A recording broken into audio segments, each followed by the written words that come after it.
"Marry her," the judge said, sliding the paper across the desk, "or sign Silver Creek Ranch over to the territory by Friday." Samuel Walker stared at that paper for a long time.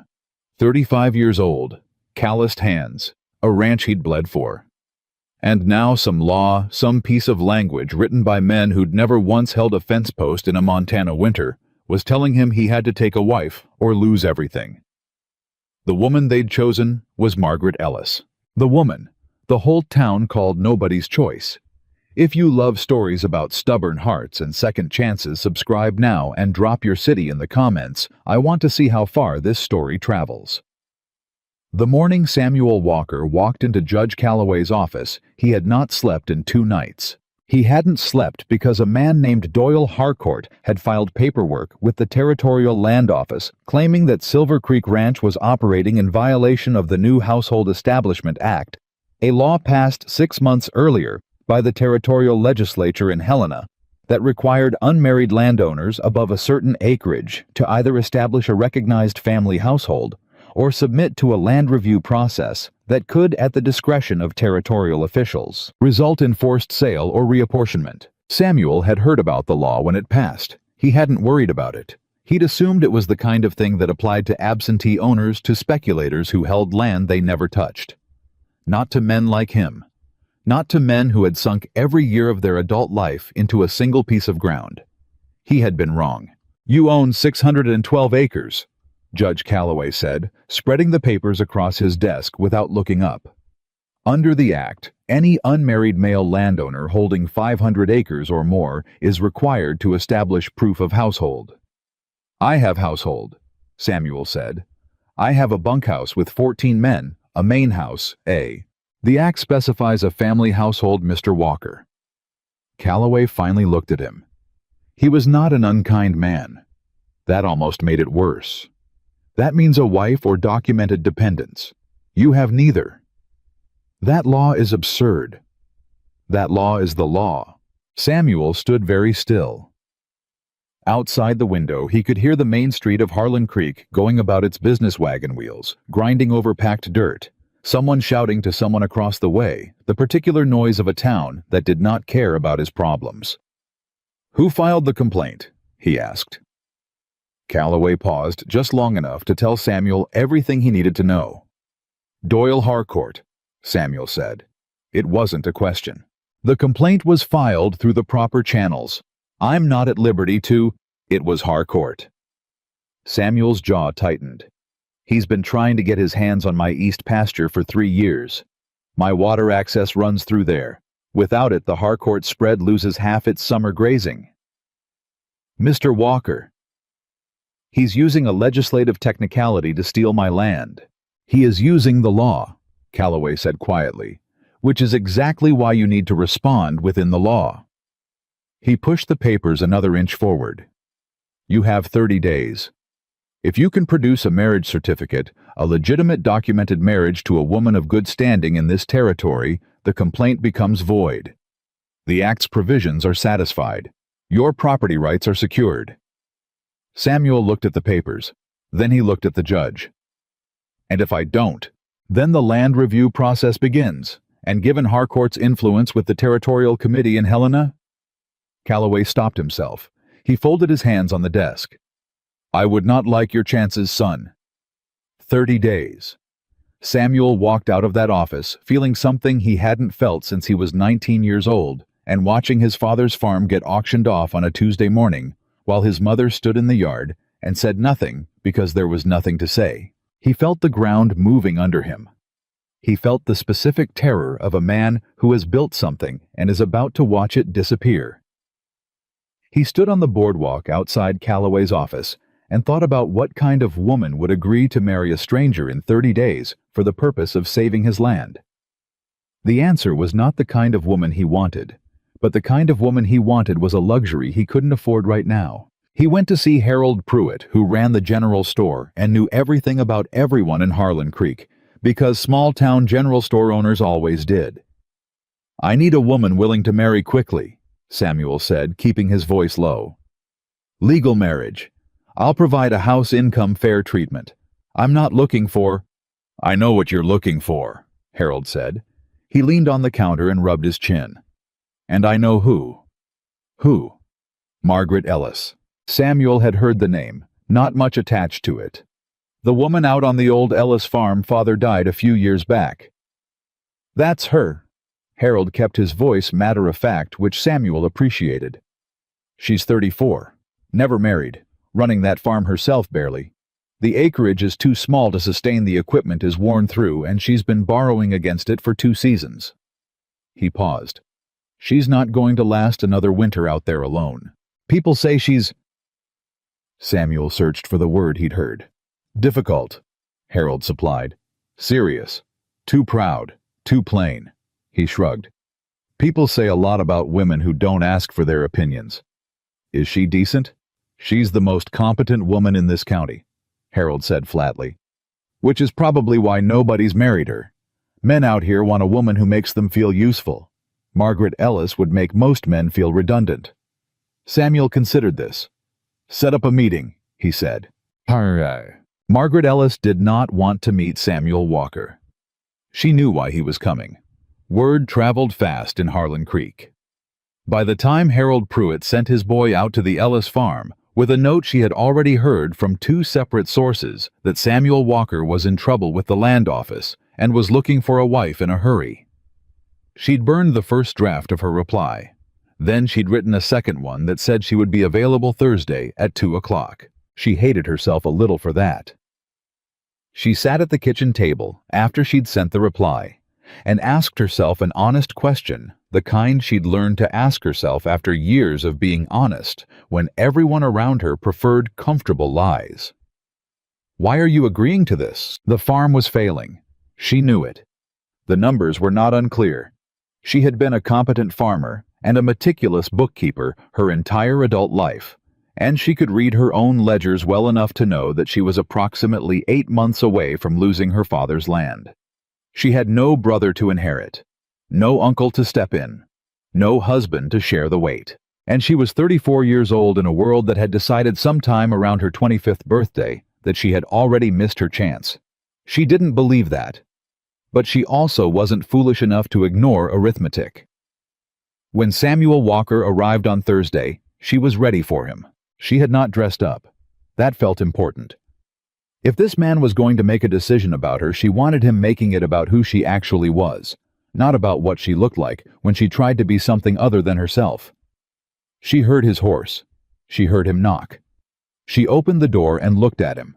He was taller than she'd expected, broader across the shoulders. The kind of man whose physical presence occupied a room before his personality had a chance to. He had dark eyes and a jaw that had been set hard for so long it looked like it might have forgotten how to relax. He looked at her like a man doing arithmetic. She recognized the look. She had seen it her whole life. The rapid assessment, the brief flicker of something behind the eyes. Not cruelty, just calculation. Is she good enough for my purposes? She had been on the wrong end of that calculation before. It never got easier. Miss Ellis, he said. Mr. Walker. She stepped back. Come in.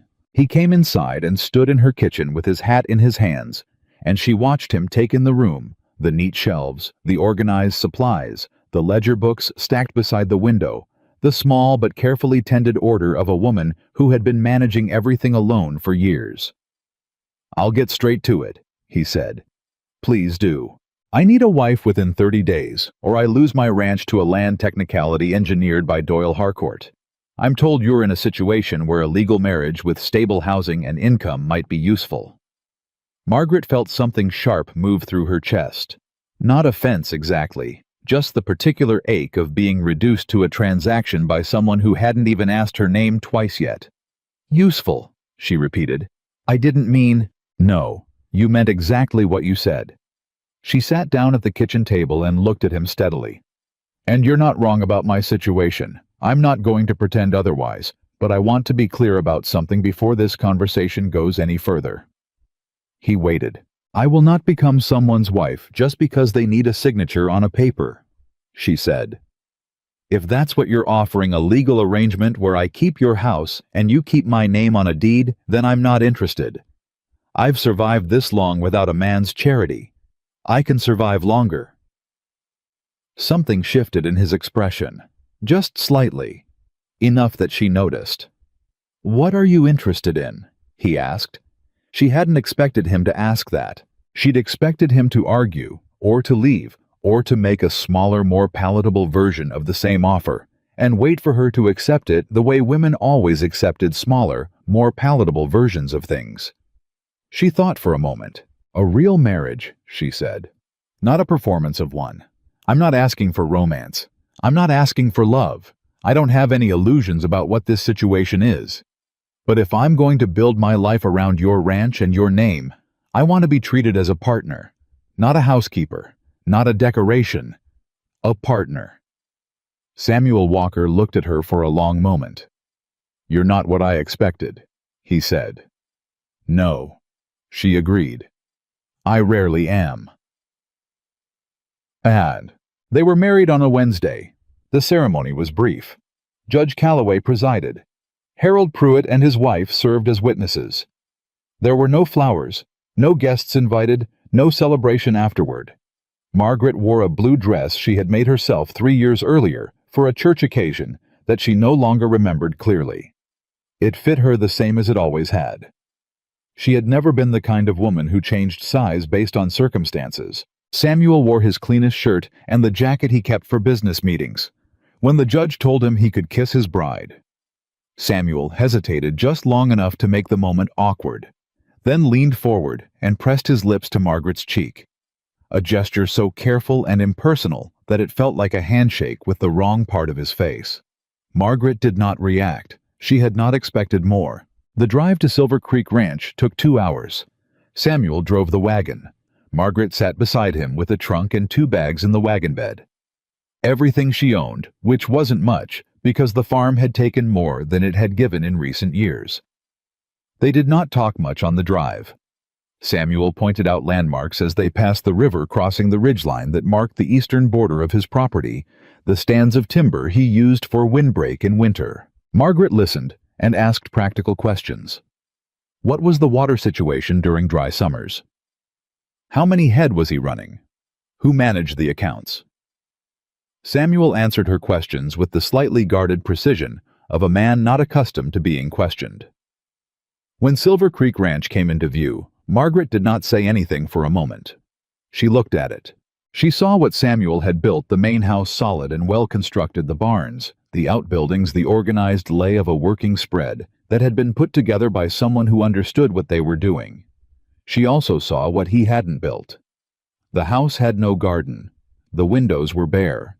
The front steps needed repair. There was a general quality to the place, functional, competent, well-maintained, that somehow managed to feel completely empty. "It's a strong ranch," she said. "Thank you." "The house needs work." Samuel glanced at her sideways.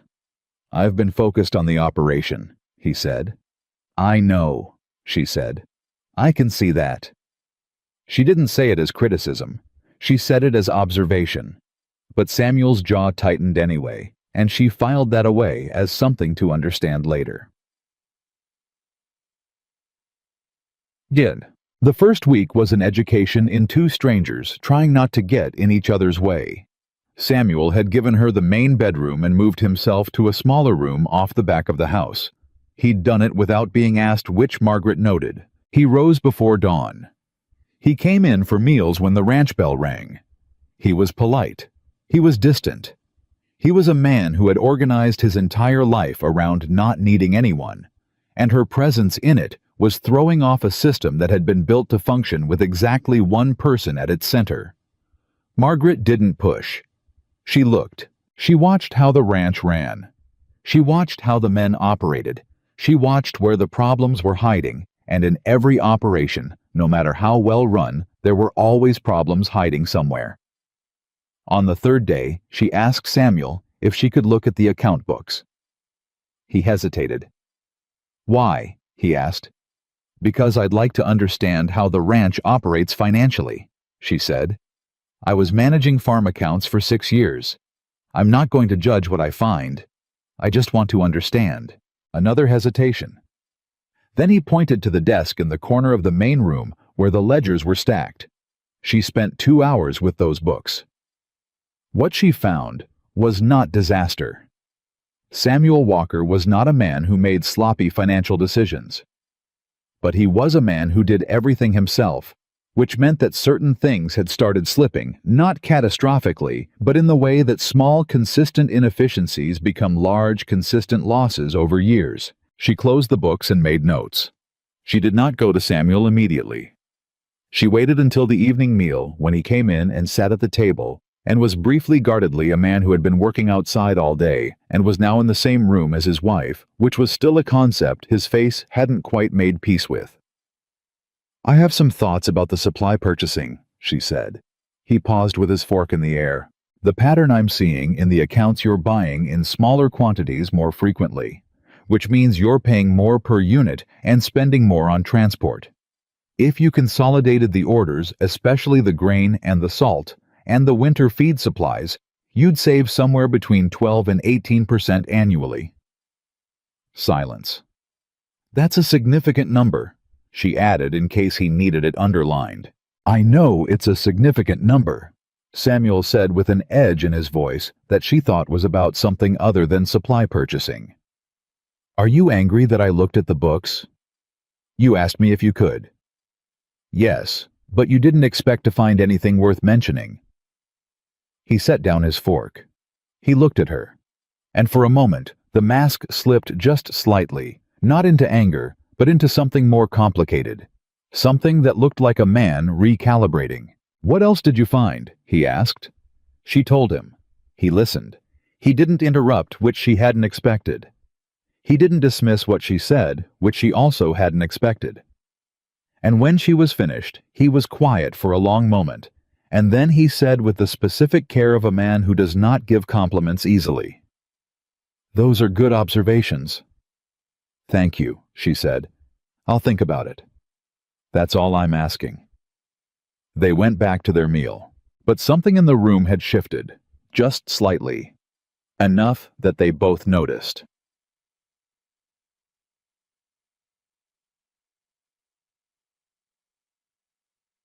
By the end of the second week, the workers had started to form opinions. This was inevitable. 14 men living and working on the same property develop opinions about everything, about weather patterns, about which horse is most likely to throw a shoe, about whether the new wife of their boss was going to be a problem or a benefit. The opinions divided roughly in half. The older handsmen who had been at Silver Creek for years, who had watched Samuel Walker run this place, with the kind of solitary determination that admired but also slightly pitied these men, were willing to wait and see. The younger hands were less patient. A man named Chet Dobbins, who was 22 and had opinions about everything, and the wisdom to support none of them, made a comment in the yard one morning that Margaret heard through the open window. He said that it was strange seeing a woman who looked like a school teacher running around a working ranch telling people how to organize their grain storage. He said it in a way that was meant to be funny. It wasn't. Margaret came out of the house. She walked across the yard to where Chet Dobbins was standing with 2 other men, and she looked at him with an expression that was not anger. Anger would have given him too much satisfaction, but with the particular patience of a woman who has heard worse and survived it. "Mr. Dobbins," she said. He straightened up, surprised. "Ma'am, I understand you have concerns about the changes to the grain storage system." He opened his mouth. "I'm not asking a question," she said pleasantly. "I'm inviting you to tell me directly, rather than through a window, if you believe the new organization is less efficient than the previous one. Because I'm open to being wrong. I just need someone to show me the evidence." Chet Dobbins did not have evidence. He had an opinion about a woman's place, and he had a slightly uncomfortable sense that he had just walked into something he wasn't equipped to walk out of. "No, ma'am," he said. "Good." She turned to go, then stopped. For what it's worth, the schoolteacher comparison is a compliment. Schoolteachers are generally the most organized people in any frontier town. I'll take it. She went back inside. The 2 older hands standing nearby did not say anything, but one of them, a man named Pete Garza, who had been at Silver Creek for 7 years and had a good eye for people, watched Margaret walk back to the house and then looked at Chet Dobbins with something approaching satisfaction. "Son," Pete said quietly, "I think you just lost that one." Samuel heard about it by noon. He went inside and found Margaret at the desk, making notes in a margin of one of the supply ledgers. "I heard what you said to Chet Dobbins," he said. She looked up. "I should have come to you," she said. "If a man is going to have problems with the way I'm operating in this house, that's a conversation you should probably be part of." "You handled it fine." "That's not the point. I don't want to undercut your authority with your own men." Samuel leaned against the doorframe. He looked at her for a moment with that same quality of a man doing a recalculation, updating his understanding of something he thought he already knew.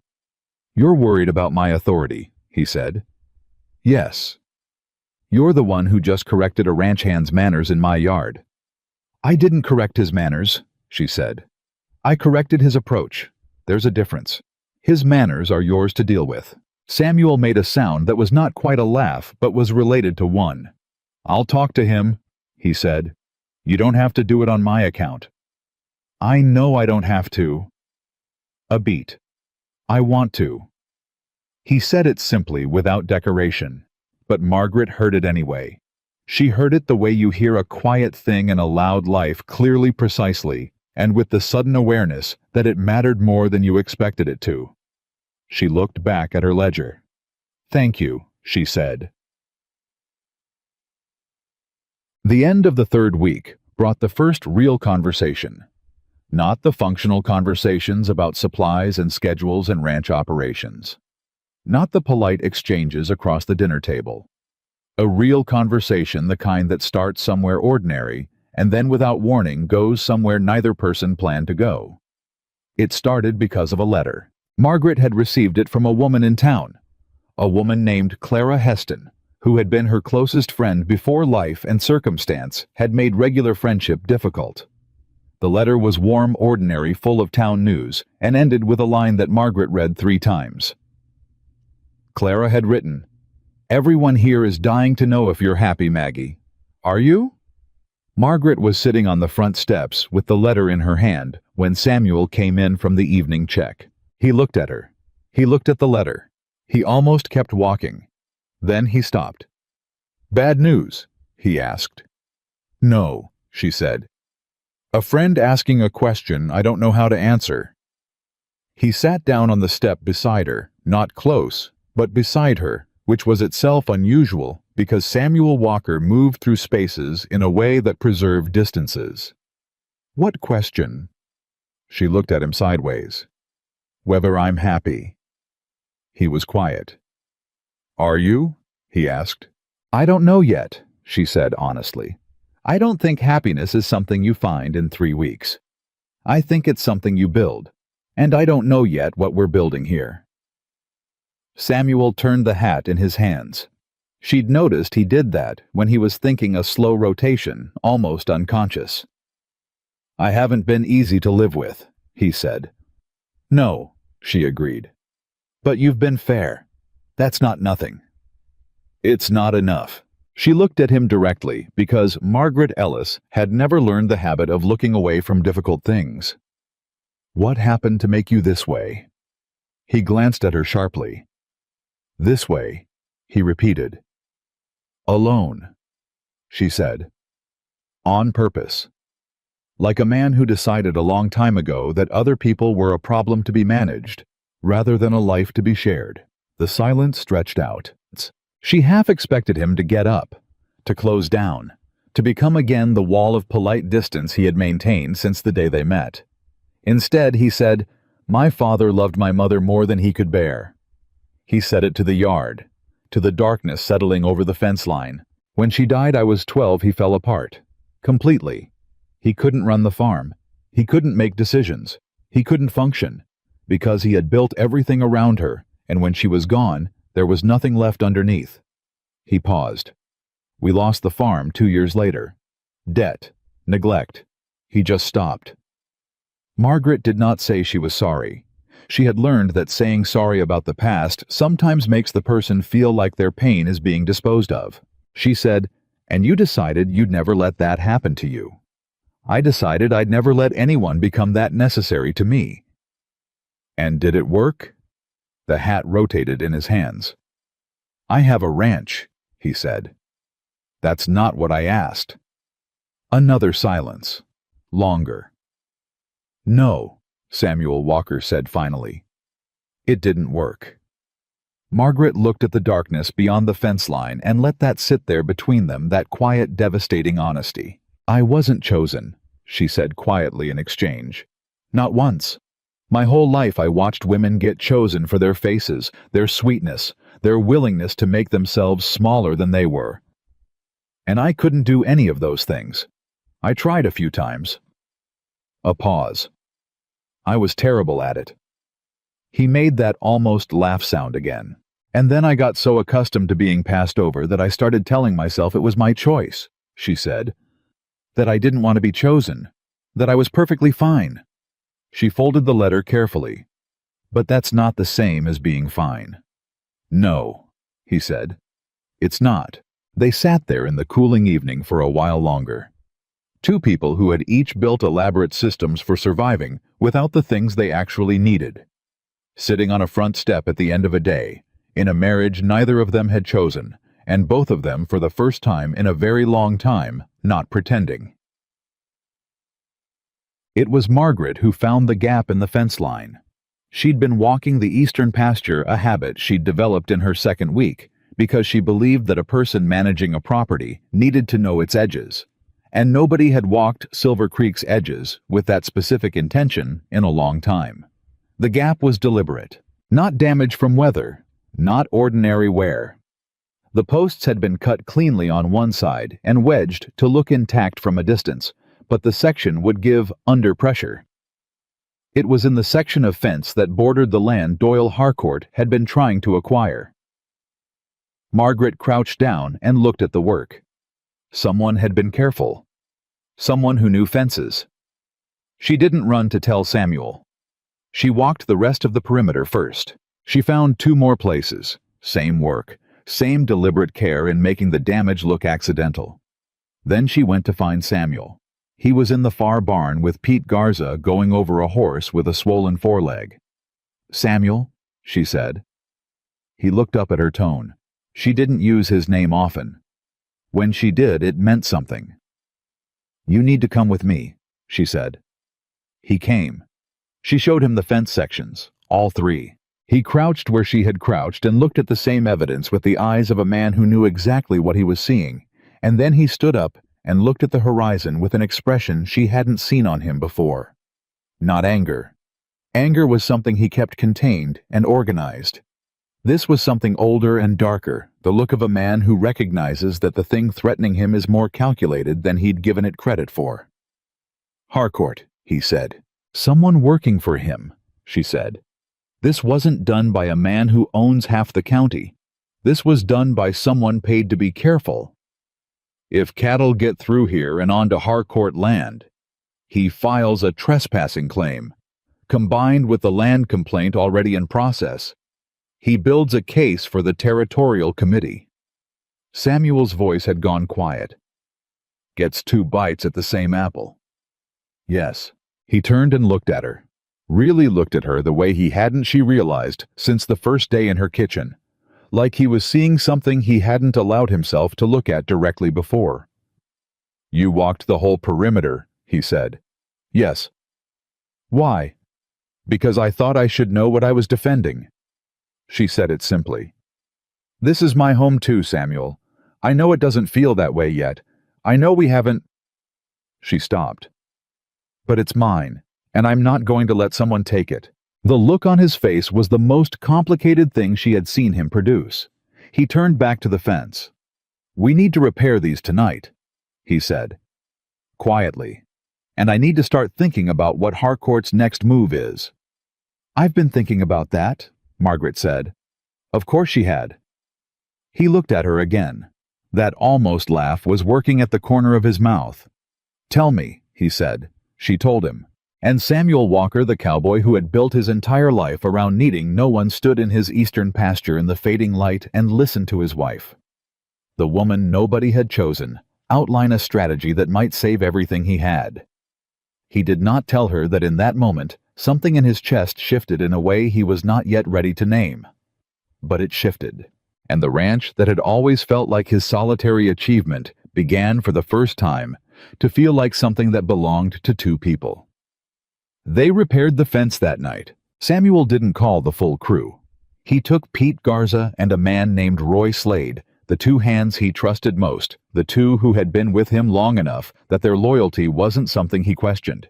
And the four of them went out to the eastern pasture in the dark, with tools and new posts, and worked without lanterns, because a lantern at the fence line would tell anyone watching exactly what they had found. Margaret came with them. Samuel had not asked her to. He had assumed she would stay in the house, which told her something about how much he was still operating on old assumptions. She was already in her work coat when he came to collect the tools from the barn. He looked at her. She looked back. "You don't need to," he started. "4 sets of eyes are better than 3, she said. "And I know where all 3 sections are." He didn't argue. Pete Garza, who had spent 7 years developing a fine-tuned understanding of Samuel Walker's moods, watched this exchange with the careful neutrality of a man who has learned when to see nothing. But afterward, walking behind the two of them toward the pasture, he leaned close to Roy Slade and said very quietly, "She's going to change things around here." Roy, who was 28 and observant, whispered back, "Already is." The repair work took 2 hours.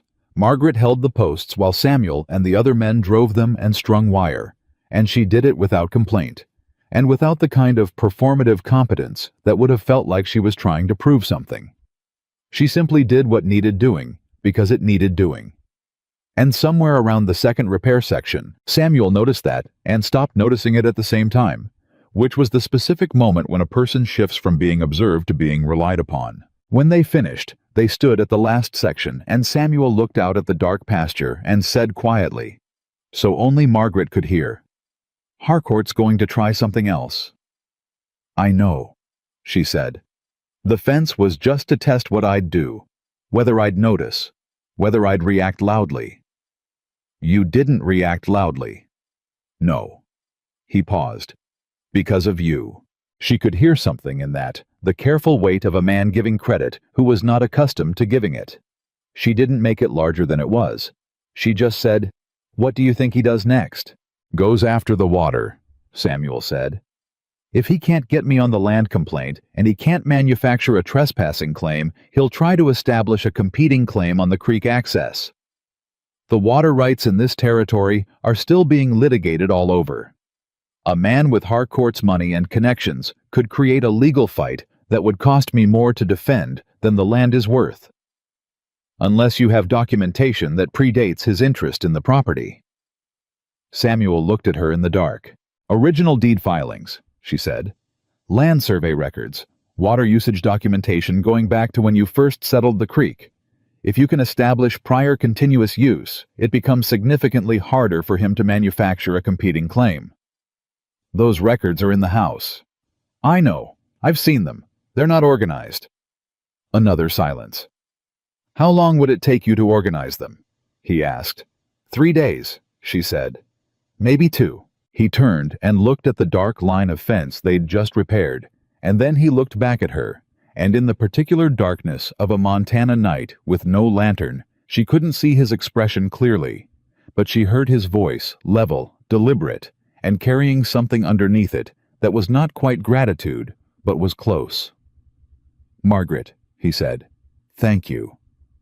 It was the first time he had used her name without it being a functional necessity. She heard that too.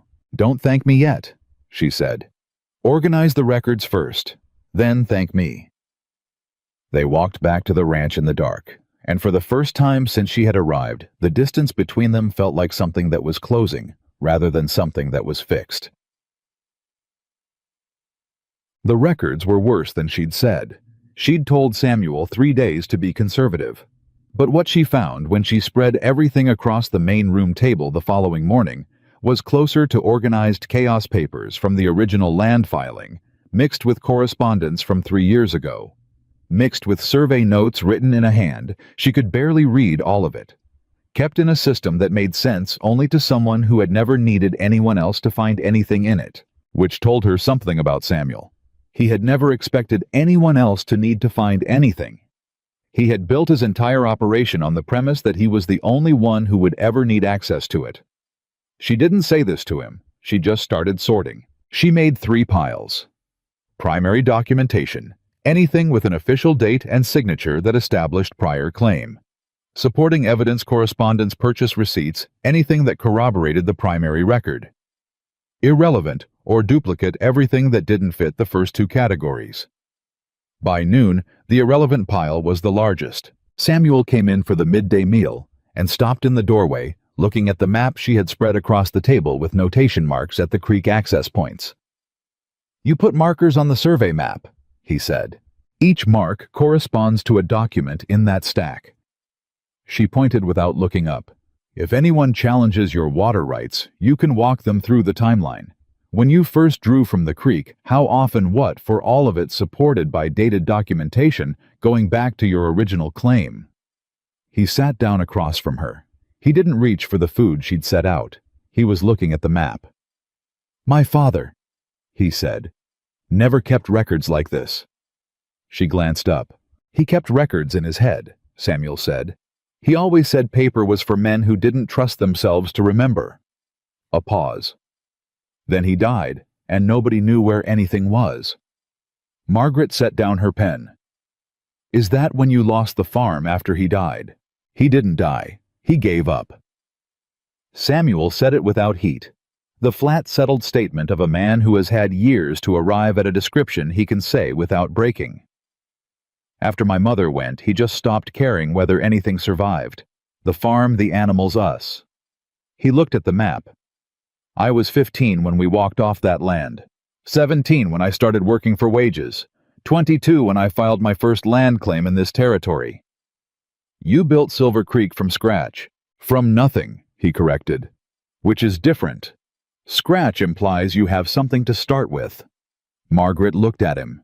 She thought about the 15-year-old boy who had watched his father choose grief over survival. And she understood suddenly and completely why Samuel Walker had spent 20 years building a life where he needed no one. He wasn't afraid of love. He was afraid of what love did to a person when it was taken away. "The records will hold up," she said, because she understood that what he needed right now was not sympathy, but forward motion. "If Harcourt challenges the water rights, you have documentation that will stand in any territorial court." Samuel nodded slowly. "And what about the land complaint?" he asked. "The original filing, the one that triggered all of this." "I've been thinking about that," Margaret said. "The complaint was filed on the basis that you didn't meet the household requirement. But we married within the 30-day window. The complaint should be moot." "Should be," Samuel said. "But Harcourt has influence with the committee in Helena. He could argue the marriage was entered into solely for the purpose of circumventing the law, that it's not a genuine household." Margaret was quiet for a moment. "He can argue that," she said carefully. "And he'd be right," Samuel said. He said it directly, not cruelly, but honestly in the way she had come to expect from him. "We both know what this marriage was when it started." "Yes," she said. "We do."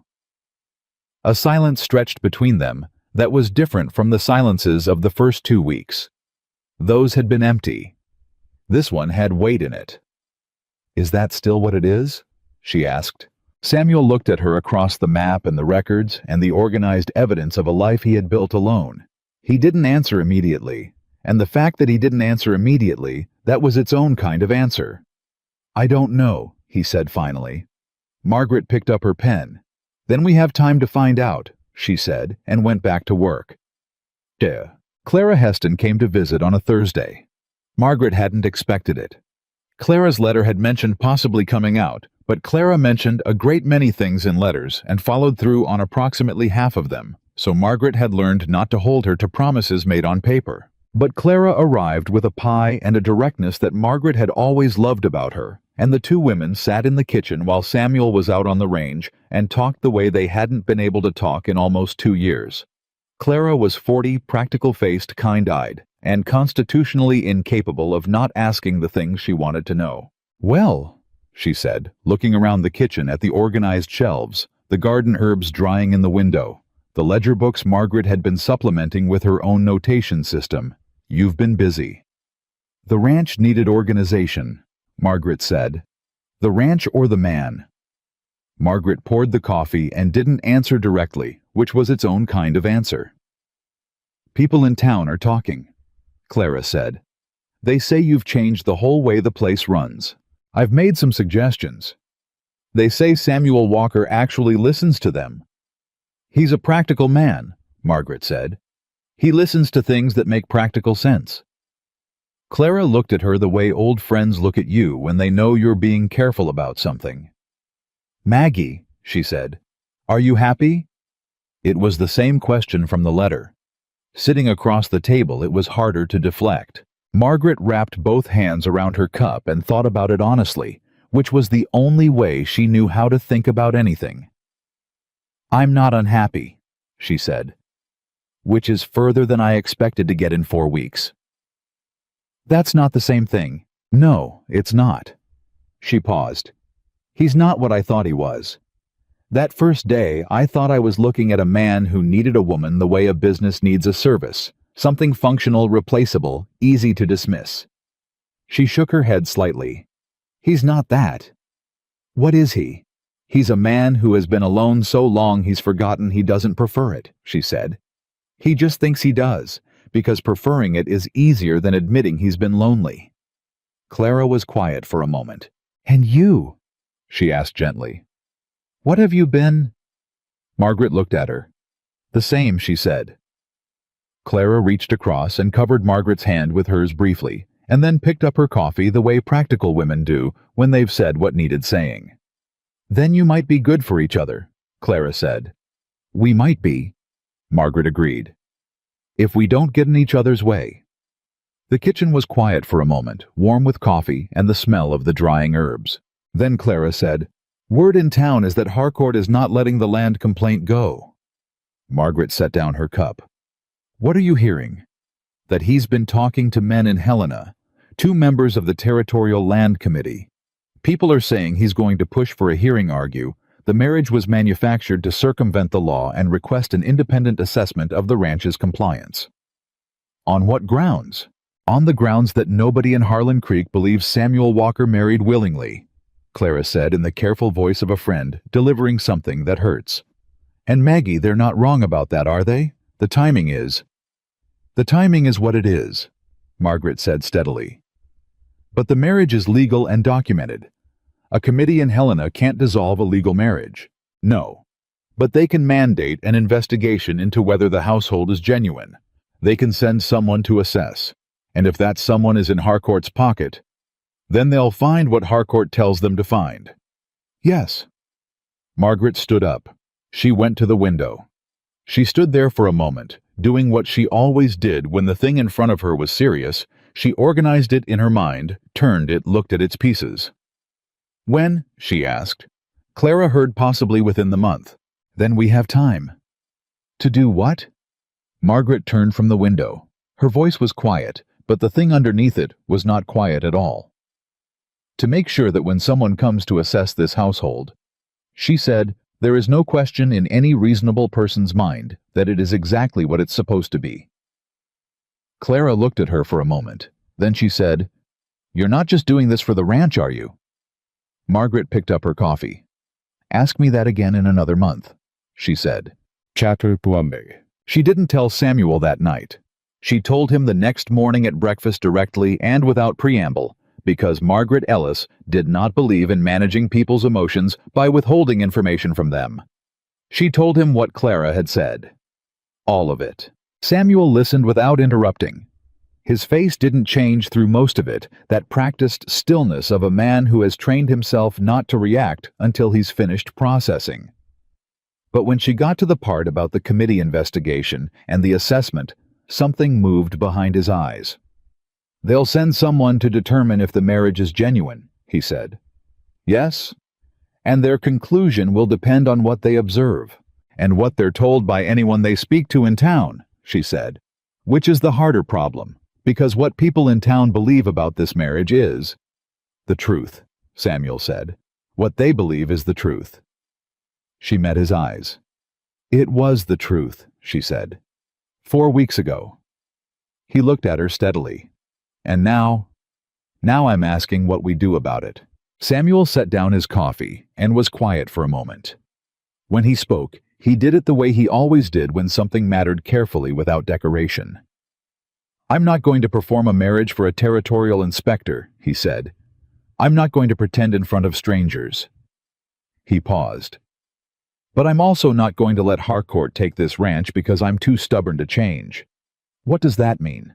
"It means—" He stopped. Tried again.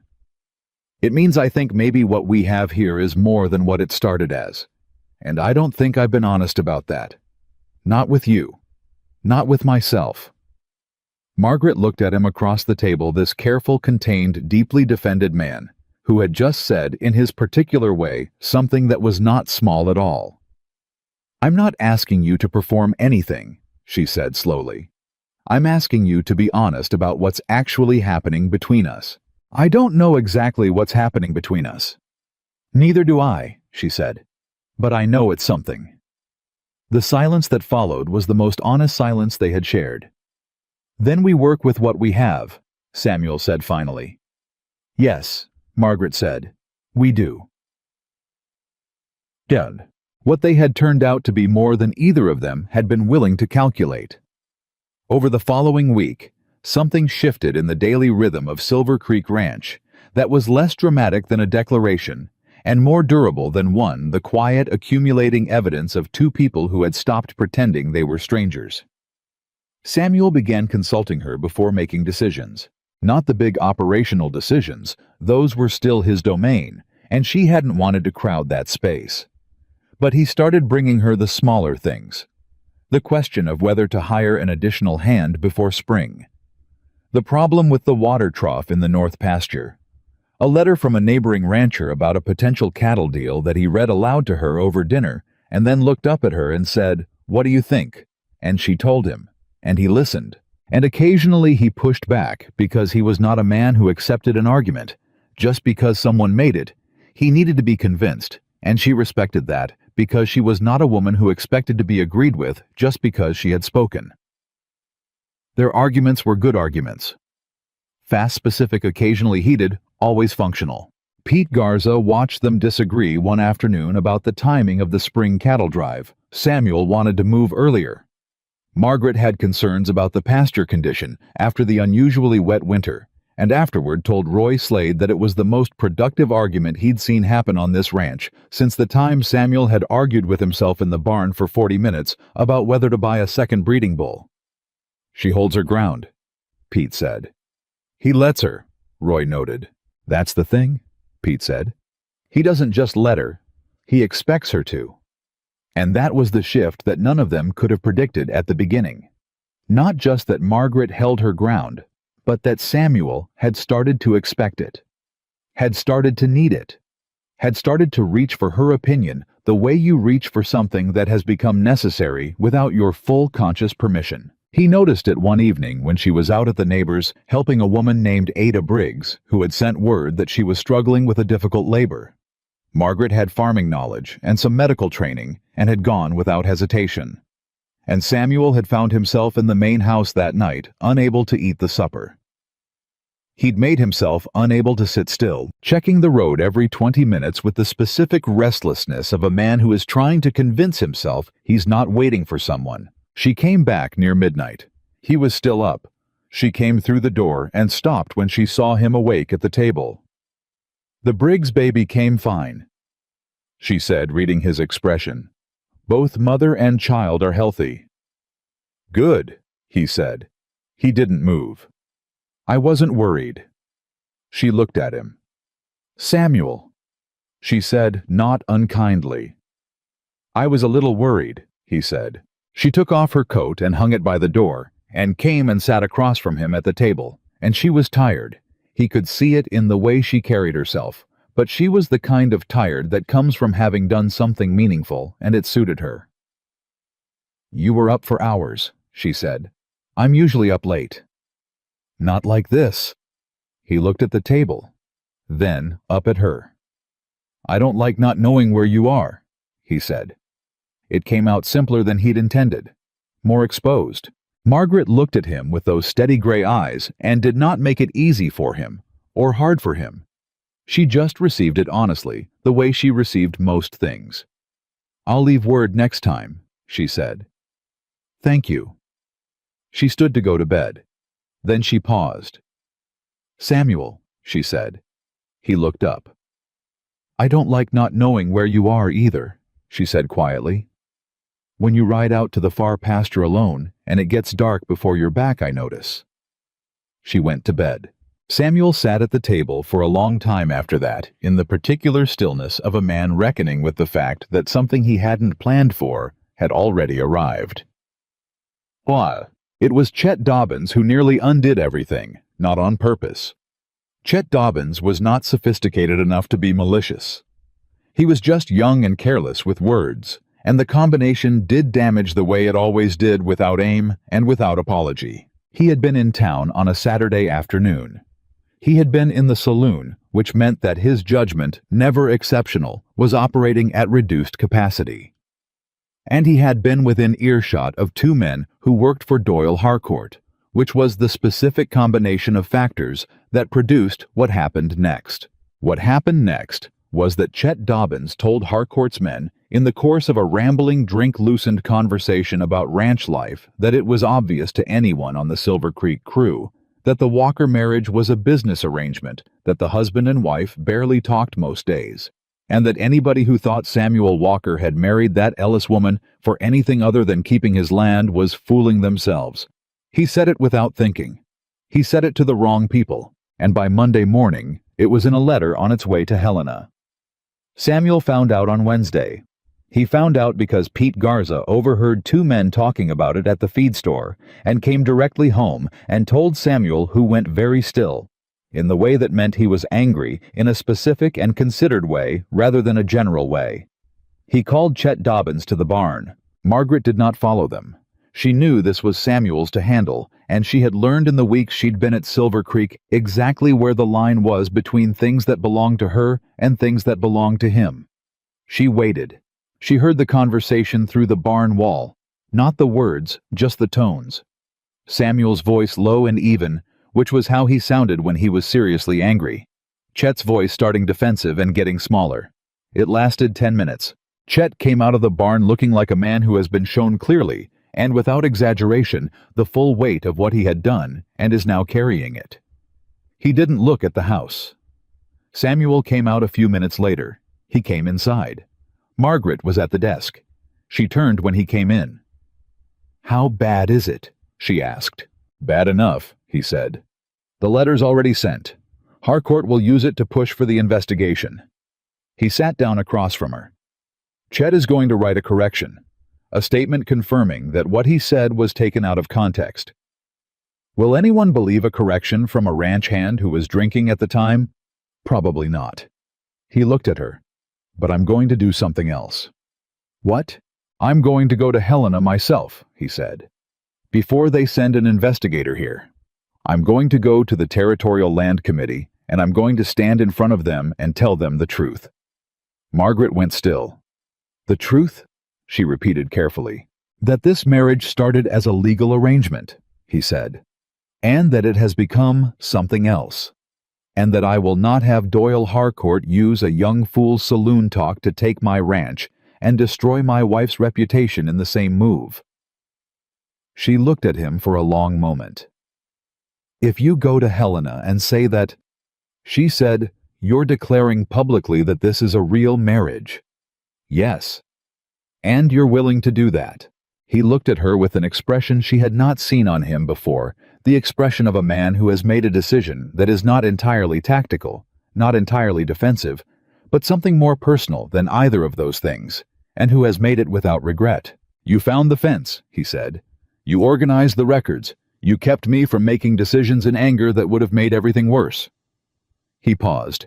"You went out in the middle of the night to help a woman you barely know deliver a baby, and when you came home, I was sitting at that table like a man waiting for something he didn't know he needed until it was gone." He stopped. What kind of man would I be if I let someone use words about a business arrangement to describe what's actually happening here? Margaret was quiet. The kind of quiet that comes not from having nothing to say, but from having too much and needing to choose carefully. "When do you leave?" she asked. "Friday morning," he said. "I'll be back in a week." "I'll have the full documentation ready by Thursday night," she said. He nodded. Then, because they were still in some ways two people who had not yet built all the language for what they were, he said, "Will you be all right here?" "I will," she said. "Pete knows to look after things." "I know," she said. "But Samuel—" He looked at her. "Come back," she said simply. She said it quietly. She said it without drama or decoration, the way she said everything, with a directness that left nowhere to hide and no need to hide. Samuel Walker, the cowboy who had spent 20 years making sure he needed, no one looked at his wife across the desk where she had spent weeks building the documentation that might save everything he owned, and felt something shift in his chest that had been shifting by small degrees since the first morning he'd seen her walk out of that farmhouse kitchen with her chin up and her eyes steady and nothing in her face that said she was afraid of him. "I'll come back," he said. He said it like a promise, and he meant it the way a man means a thing when it has stopped being about his land and started being about something he is only just beginning to understand he cannot afford to lose. Samuel left for Helena on Friday before the sun came up. Margaret heard him moving through the house in the dark, the quiet, deliberate sounds of a man trying not to wake someone, which told her something because a man who didn't care whether you slept wouldn't bother being careful about the noise he made leaving. She got up anyway. She came into the kitchen and he was already in his coat. The documentation she'd spent Thursday preparing, bundled and tied on the table beside his saddlebag. He looked at her when she appeared in the doorway. He didn't tell her she shouldn't have gotten up. "Coffee's still warm?" she said. "I know."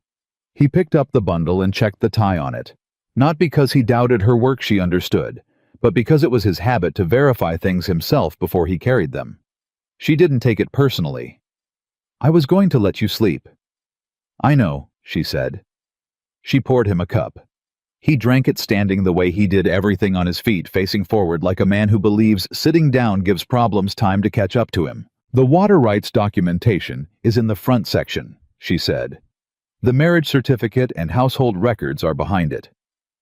I wrote a summary page, 1-page clear language, no legal jargon that lays out the timeline and the factual record. If you put that in front of a committee member first, before they get into the detailed records, it frames everything correctly." He picked up the bundle again. "I read it last night," he said. She hadn't known he'd done that. "It's good," he said. "It's very good, Margaret." She looked at him, this man who did not hand out praise the way other men handed out coins, who gave a compliment the same way he gave everything carefully, and only when he meant it, and she felt something warm and inconvenient move through her chest. "Come back with the complaint dismissed," she said. "That's the plan. And Samuel." She held his eyes for a moment. "Tell them the truth, whatever that is right now. Don't perform anything. Don't construct anything. The truth is stronger than anything Harcourt can manufacture as long as it's actually the truth." He looked at her for a long moment. "I know what the truth is," he said quietly. He picked up his saddlebag. He went to the door. Then he turned back, and he did something that was small and enormous. At the same time, he crossed back to where she was standing and put his hand briefly against the side of her face. Just his palm, warm and rough from years of work. And he looked at her. The way she had started to understand meant that he was feeling something he did not yet have words for. Then he left. Margaret stood in this kitchen for a while after the sound of his horse faded. Then she picked up her coffee, sat down at the table, and made a list of everything that needed to be done while he was gone. Because Margaret Ellis, Margaret Walker, was not a woman who stood still while the world moved. The week without Samuel was instructive. Not because anything went wrong. Pete Garza ran the daily operations with the practiced competence of a man who had been doing it for years and didn't need supervision. Roy Slade handled the younger hands. The ranch continued functioning the way it always had when Samuel was absent for business. What was instructive was how the town behaved. 3 days after Samuel left for Helena, a woman named Vera Hutchins came to the ranch. Vera Hutchins was the wife of Gerald Hutchins, who owned the Harlan Creek Bank, which meant that Vera Hutchins occupied a specific social position in town, not the highest, because frontier towns were suspicious of pretension, but a position of influence, the kind that operated through visits and conversations, and the subtle management of what people thought about each other. She arrived with a basket of preserves and the particular smile of a woman who has come with a purpose she intends to disguise as generosity. Margaret recognized it immediately. She had been on the wrong end of that smile her entire life. She invited Vera inside because refusing would have given her something to report, and because Margaret was curious in the way she was curious about most things, not warmly but precisely. "It must be difficult," Vera said, sitting at the kitchen table and looking around with the specific attentiveness of someone cataloging, managing a ranch this size with Samuel away. "The men know their work," Margaret said pleasantly, "and I've been keeping busy with the accounts." "Of course." Vera set a jar of preserves on the table. "You were always very capable, Margaret. We all admired that about you." "We all admired that about you" was one of the most perfectly calibrated condescensions in the frontier woman's social vocabulary. It managed simultaneously to compliment and to diminish, to acknowledge and to otherize. Margaret poured the coffee and did not react. "That's kind of you," she said. "I always thought it was such a shame," Vera continued, "that you spent so many years alone on that farm. A woman of your abilities deserves a proper situation." A proper situation. As though Margaret had been a piece of furniture finally moved to the correct room. "I was quite content on the farm," Margaret said. "Oh, of course. But this—" Vera gestured at the kitchen at the house. "This suits you much better, I think. Samuel is a very fortunate man." "We're both fortunate," Margaret said evenly. Vera's eyes moved around the kitchen again, quick assessing. "You've made a great many changes," she said. "Some improvements. The ranch was well run. I've just added some organization." "Samuel always did everything his own way."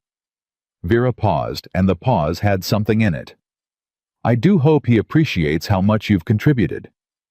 There it was, delivered wrapped in preserves and pleasant smiles, but there, nonetheless, the suggestion that Margaret was an addition to someone else's life, that her contributions required someone else's appreciation to have value, that she existed in relation to Samuel rather than as herself.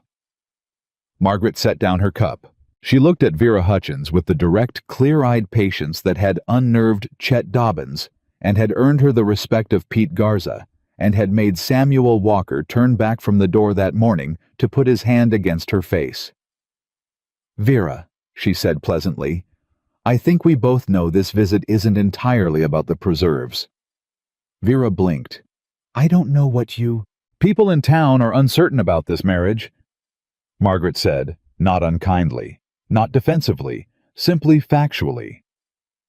"I understand that. The circumstances were unusual. Samuel and I did not have a conventional courtship, and the timing was what it was." She folded her hands on the table. "But I want you to understand something clearly, because I know that whatever you observe here today will go back to town, and I would rather you carry the truth than a guess."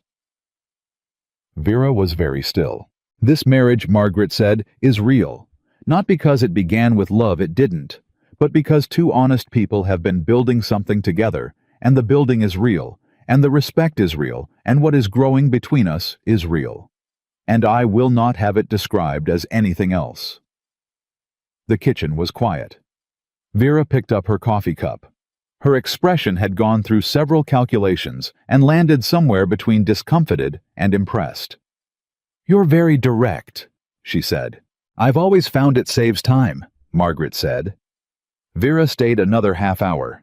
When she left, she took her basket, but forgot the preserves, which Margaret thought said something about the degree to which the visit had gone differently than planned. She put the preserves on the shelf. Then she went back to the accounts. By midweek, the ranch hands had settled into a relationship with Margaret that was different from the wariness of the early weeks. It wasn't admiration exactly, not yet. It was the particular respect that working people develop for someone who understands work. Margaret knew what the men did. She asked intelligent questions. She did not interfere with the operational decisions that belonged to them. But she also did not disappear into the house and become irrelevant the way some ranch wives did the ones who treated the domestic sphere as a separate country and the working ranch as foreign territory. Pete Garza sought her out on Wednesday. He came to the door of the house in the late morning hat in hand, which for Pete meant he was about to say something that required the hat-in-hand gesture. "Mrs. Walker," he said. "Pete," she said. "Come in." He came in and sat at the kitchen table with the careful posture of a man who respects the space he's in. "I want you to know something," he said. She waited. "When Mr. Walker first brought you out here," Pete said, I thought what most of us thought. That this was a business thing. That you'd be here for a while, and then things would go back to normal." "I know," she said. "I was wrong," he said simply. "And I wanted to say that directly." Margaret looked at this man, weathered, honest, loyal. The kind of man who formed opinions slowly, and changed them the same way, and she felt something that was not quite gratitude, and not quite relief, but was close to both. "Thank you, Pete," she said. "He's different," Pete said. "Mr. Walker, since you came?" He seemed to weigh whether to continue. Then, "He was starting to get hard in a way that worried me. Not angry, just closed, like a man who's decided the world isn't worth the trouble anymore. He was still good at his work. He was still fair, but there was something going out of him." He turned his hat in his hands. "It's coming back." Margaret looked at the table. "He'd say I'm exaggerating," she said. "He would," Pete agreed. "That's why I'm telling you and not him." She looked up. "Keep that between us," she said. "Yes, ma'am." He went back to work. Margaret sat at the table for a moment and thought about what Pete had said about something going out of Samuel and coming back. She thought about the 15-year-old boy who had walked off his family's land, about the 20 years of solitary building, about a man who had constructed a life so airtight that nothing could get in to hurt him, and who had also, in the same construction, sealed out everything that might have made the life worth living. She thought about what it meant that she was the thing changing that. She thought about the hand against her face in the dark kitchen at 5 a.m. Then she picked up her pen and went back to work, because thinking about things too long without doing something about them was not how Margaret Ellis operated. Samuel came back on Thursday evening, one day early. Margaret heard the horse and came to the door, and he was dismounting in the yard, with the particular quality of a man who has ridden hard and is carrying news. She couldn't read the news from his face. He had too much control of his face for that. "Well," she said from the doorway. He came up the steps. He stopped in front of her. "The complaint has been suspended pending review," he said. "Not dismissed. Suspended." She absorbed that. "What's the difference?" The committee agreed that the filing had procedural problems and that the timing created an appearance of bad faith on Harcourt's part. But 2 of the 5 members are not ready to dismiss entirely. They want a 30-day period during which the household arrangement will be considered established, and any further challenges will require new grounds. 30 days, she said. If Harcourt files anything else within that period, anything at all, the original complaint gets dismissed automatically and he faces a counter-review for filing in bad faith. Samuel paused. Which means he either backs off entirely or he gambles. And you think he'll gamble. Harcourt doesn't back off, Samuel said. He's been trying to get my water access for 3 years. He's not going to stop because a committee told him to wait. She stepped back from the door. He came inside. "What did you tell them?" she asked. The committee. He set down his saddlebag. I told them the truth, he said. I told them the marriage started as a legal necessity. I told them I was not going to pretend otherwise because I am not a man who lies to government officials. He paused. And then I told them that in 8 weeks, the woman I married had reorganized my accounts, improved my supply operations, found and reported deliberate fence tampering on my property, compiled and cross-referenced 12 years of land records, managed my ranch in my absence, and become someone I could not imagine Silver Creek functioning without. Margaret stood very still. I told them, Samuel said, that a man would have to be either blind or stupid not to recognize what he had, and I am neither. The kitchen was quiet. That's what you said, she said. That's what I said. She looked at him for a moment, at this man who had come back a day early, who had ridden hard, who was standing in her kitchen telling her what he'd said to a government committee with the same directness he used for everything. And she understood that this was as close to a declaration as Samuel Walker was capable of making at this particular point in his life, and that it was not a small thing, and that she was not going to make it smaller by requiring more of it right now. Did it work? She asked. The suspension went through, he said. Then it worked, she said. She put water on for coffee. He sat at the table, and they were both quiet for a while, with the specific, comfortable quality of two people who have moved past the point of needing to fill silence. The 30 days started the next morning. Doyle Harcourt made his move on day 9. It didn't come through the land office this time.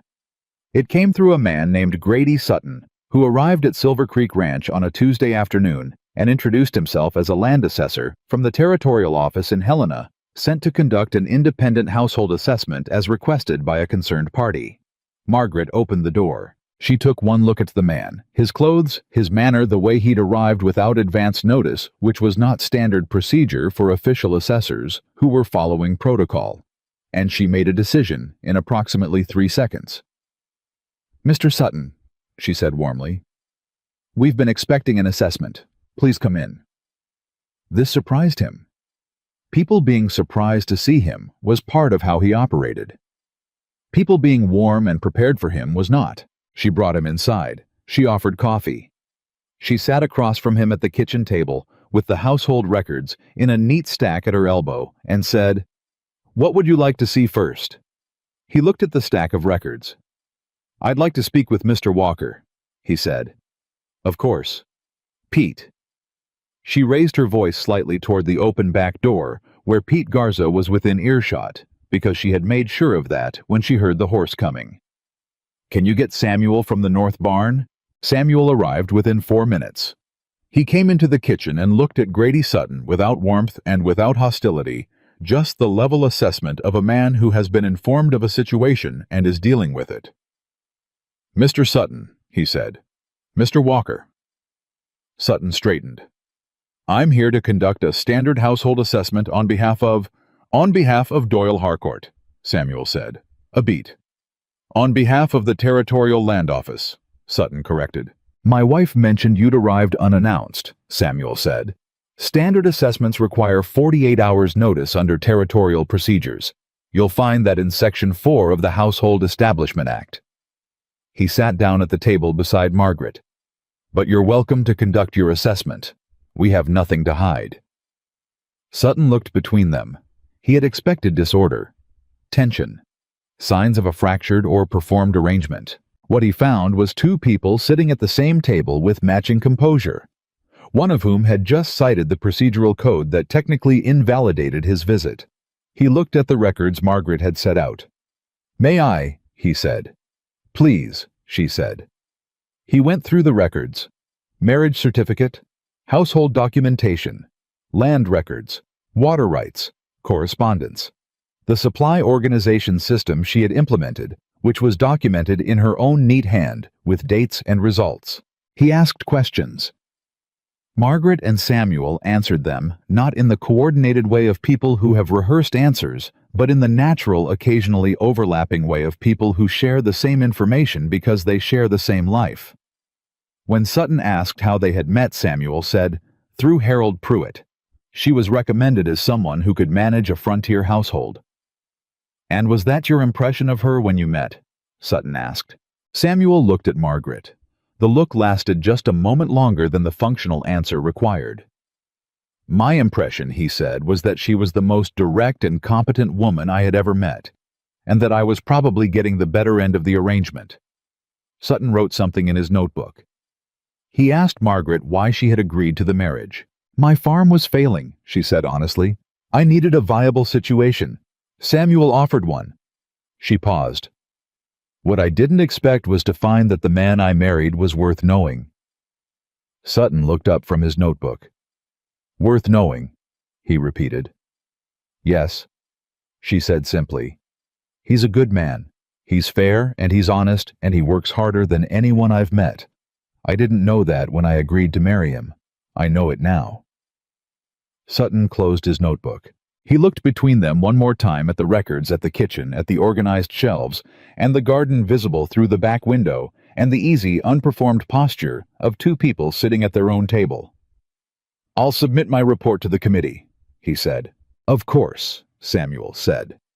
"And Mr. Sutton, when you speak to whoever sent you here, you might mention that procedural violations in an assessment can be grounds for the assessment being invalidated." He said it without threat. Just information.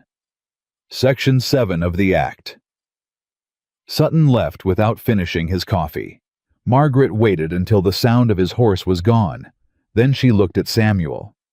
"Section 7?" she asked. "I don't actually know if there's a Section 7, he said. "But he doesn't know either." She stared at him. And then Margaret Ellis, who was serious and capable, and not given to displays of levity, laughed a real laugh, sudden and unguarded, the kind that comes out of a person when something is genuinely and unexpectedly funny. Samuel looked at her when she laughed. He looked at her the way a man looks at something that surprises him into wanting more of it. "You're dangerous," she said, still smiling. "I've been told," he said, and something between them that had been growing quietly and carefully for weeks moved in that moment from possibility into something that was starting to feel like certainty. The report Grady Sutton submitted to the Territorial Committee was not what Doyle Harcourt had paid for. They didn't know this for 3 days. Those 3 days were the most dangerous. Because Harcourt didn't wait for the report. He had a backup plan, the kind a man has when he's been in the business of taking things that belong to other people long enough to know that one approach is never sufficient. His backup plan arrived at Silver Creek on a Thursday night. Not a man. Not a letter. Not a legal filing. Cattle. 40 head of Harcourt's cattle came through the repaired section of fence, not the eastern section that Margaret had found originally, but a section on the northern edge of the property that nobody had checked because it was remote, and because the original tampering had been on the east side, and they had been watching the east. Someone had worked the northern fence while they were focused elsewhere. Pete Garza found them at first light Friday morning, 40 of Harcourt's branded cattle on Silver Creek land already mixed with Walker stock in the north pasture. He came straight to the house. Samuel was already up. Pete told him quickly, without elaboration, because Pete understood that Samuel needed facts and not commentary at moments like this. Samuel went very still. "Trespassing claim," he said. "That's what it'll look like," Pete said. "His cattle on your land mixed with yours. He calls the sheriff, says your men drove them through files a complaint. Combined with the existing land dispute and the pending committee review." Samuel stopped. Margaret appeared in the doorway. She had heard enough. "How many head?" she asked Pete. 40, maybe 42. "Are they still in the north pasture?" "Yes, ma'am." "Then we have time," she said. She looked at Samuel. "Don't call the sheriff. Don't move the cattle yet. Send Roy to town, not to the sheriff, to Harold Pruitt. Tell Harold we need a witness out here within the hour. Someone with standing in this community who can document what those cattle look like and where they are right now, before anyone moves them or makes any claims." Samuel looked at her. "Harold's a general store owner," he said. "Harold's a notary," she said. "And he's been in this town for 20 years, and everyone trusts him. If he documents the condition and position of those cattle, it establishes the factual record before Harcourt can construct a narrative around it. Samuel turned to Pete. "Get Roy," he said. Pete went. Samuel looked back at Margaret. There was something in his face that was not the gratitude he'd expressed carefully and sparingly before something more immediate and more raw, the look of a man who has just watched someone see the thing he missed. "You thought of that faster than I did," he said. "You were angry," she said. "Anger slows the thinking. It's not a flaw, Samuel. It's human. I can't afford human right now." "That's why I'm here," she said. He held her eyes for a moment. Then he went to put his boots on. Harold Pruitt arrived in 40 minutes. He was not a man given to drama. He had operated a general store in a frontier town for 2 decades, which meant he had seen enough drama to understand its costs. He came out, looked at the cattle, looked at the brands, and without being asked, pulled out the notary seal he kept in his coat pocket and began documenting. He recorded the brands, the count, the position on Silver Creek land, the condition of the north fence, the deliberate tampering, which was visible to anyone who looked identical in method to the eastern fence from 3 weeks prior. Samuel watched him work. "Harcourt's man did the north fence the same way as the east," Samuel said quietly. "Same tool marks," Harold said without looking up. "Which means the same hand, which is documentable." He stamped the page. "You'll want to get the sheriff out here before Harcourt does. Get your version of events on the official record first." "I was going to wait." "Don't wait," Harold said firmly. "Harcourt's counting on you waiting. He's counting on you being angry and slow. Go to the sheriff this morning. Bring this documentation. File a report of fence tampering and unauthorized cattle presence on your property. Put yourself on record as the complaining party, not the defendant." Margaret was standing a few feet away. She looked at Samuel. "He's right," she said. Samuel looked between the two of them, the storekeeper who'd known him for a decade, and the wife who'd known him for 8 weeks and did something that had always cost him significantly. He took advice. He went to the sheriff. He took Pete Garza as witness and Harold's documentation as evidence, and he walked into the sheriff's office in Harlan Creek and filed a complaint before Doyle Harcourt had finished his morning coffee. The sheriff, a man named Briggs, solid and unimaginative, and therefore reliably fair, looked at the documentation and looked at Samuel and said, "This is the second time in a month we're looking at fence work on your property that matches this pattern." "Yes," Samuel said. "That's a pattern," the sheriff said. "Yes," Samuel said. Briggs wrote the report. He wrote it carefully the way careful men write things they understand may matter. Samuel rode home. He arrived to find Margaret in the yard talking to Roy Slade about the north pasture cattle, how to separate and hold them, what documentation to keep of their presence, how to prepare for whatever came next. She stopped when she heard his horse. She looked at him, read his face. "It went well," she said. "Not a question." "Briggs filed the report," he said. "Complaints on record. Harcourt's going to find out within the hour." "Then the next move is his," she said. "Yes." She looked at him steadily. "Are you ready for whatever it is?" Samuel dismounted. He handed his horse to Roy without looking away from her. "With you helping me think," he said. "Yes." Roy Slade, who was 28 and observant, took the horse to the barn and said nothing at all. But that evening at the bunkhouse table, he told Pete Garza that he thought Mr. Walker had finally figured something out. Pete, who had thought that for a while, just nodded and went back to his supper. Harcourt's response came on Saturday. Not through the land office, not through the sheriff, not through the territorial committee. It came through Margaret. A man came to the ranch while Samuel was out inspecting the north pasture repair. He arrived at the front door and asked for Mrs. Walker. He was polite. He was well dressed for the frontier. He carried an envelope. Margaret opened the door and looked at him. "I don't recognize you," she said. "No, ma'am, I'm new to the area. I work for Harcourt," she said. He didn't flinch. "I was asked to deliver this directly to you." He held out the envelope. "To you, ma'am, not to your husband." That detail told her everything. She took the envelope. She did not open it at the door. She said thank you in the same tone she would have used for a delivery of dry goods, and she closed the door, and she stood in the hall for a moment and looked at the envelope. Her name was on it, not Samuel's. She opened it. The letter inside was brief. It was not from Harcourt directly, it came from a lawyer in Helena named Prescott, and it made an offer. Not to Samuel. To Margaret specifically. It offered her a payment of $1,200, a clear deed to the old Ellis farm, with all debts retired, and a letter of good standing in the territory, in exchange for a signed affidavit confirming that the Walker marriage had been entered into as a legal arrangement without genuine household intent. $1,200. A clear farm deed. Her old life back unburdened. She stood in the hall and read it a second time. She understood what it was. It was not just a bribe.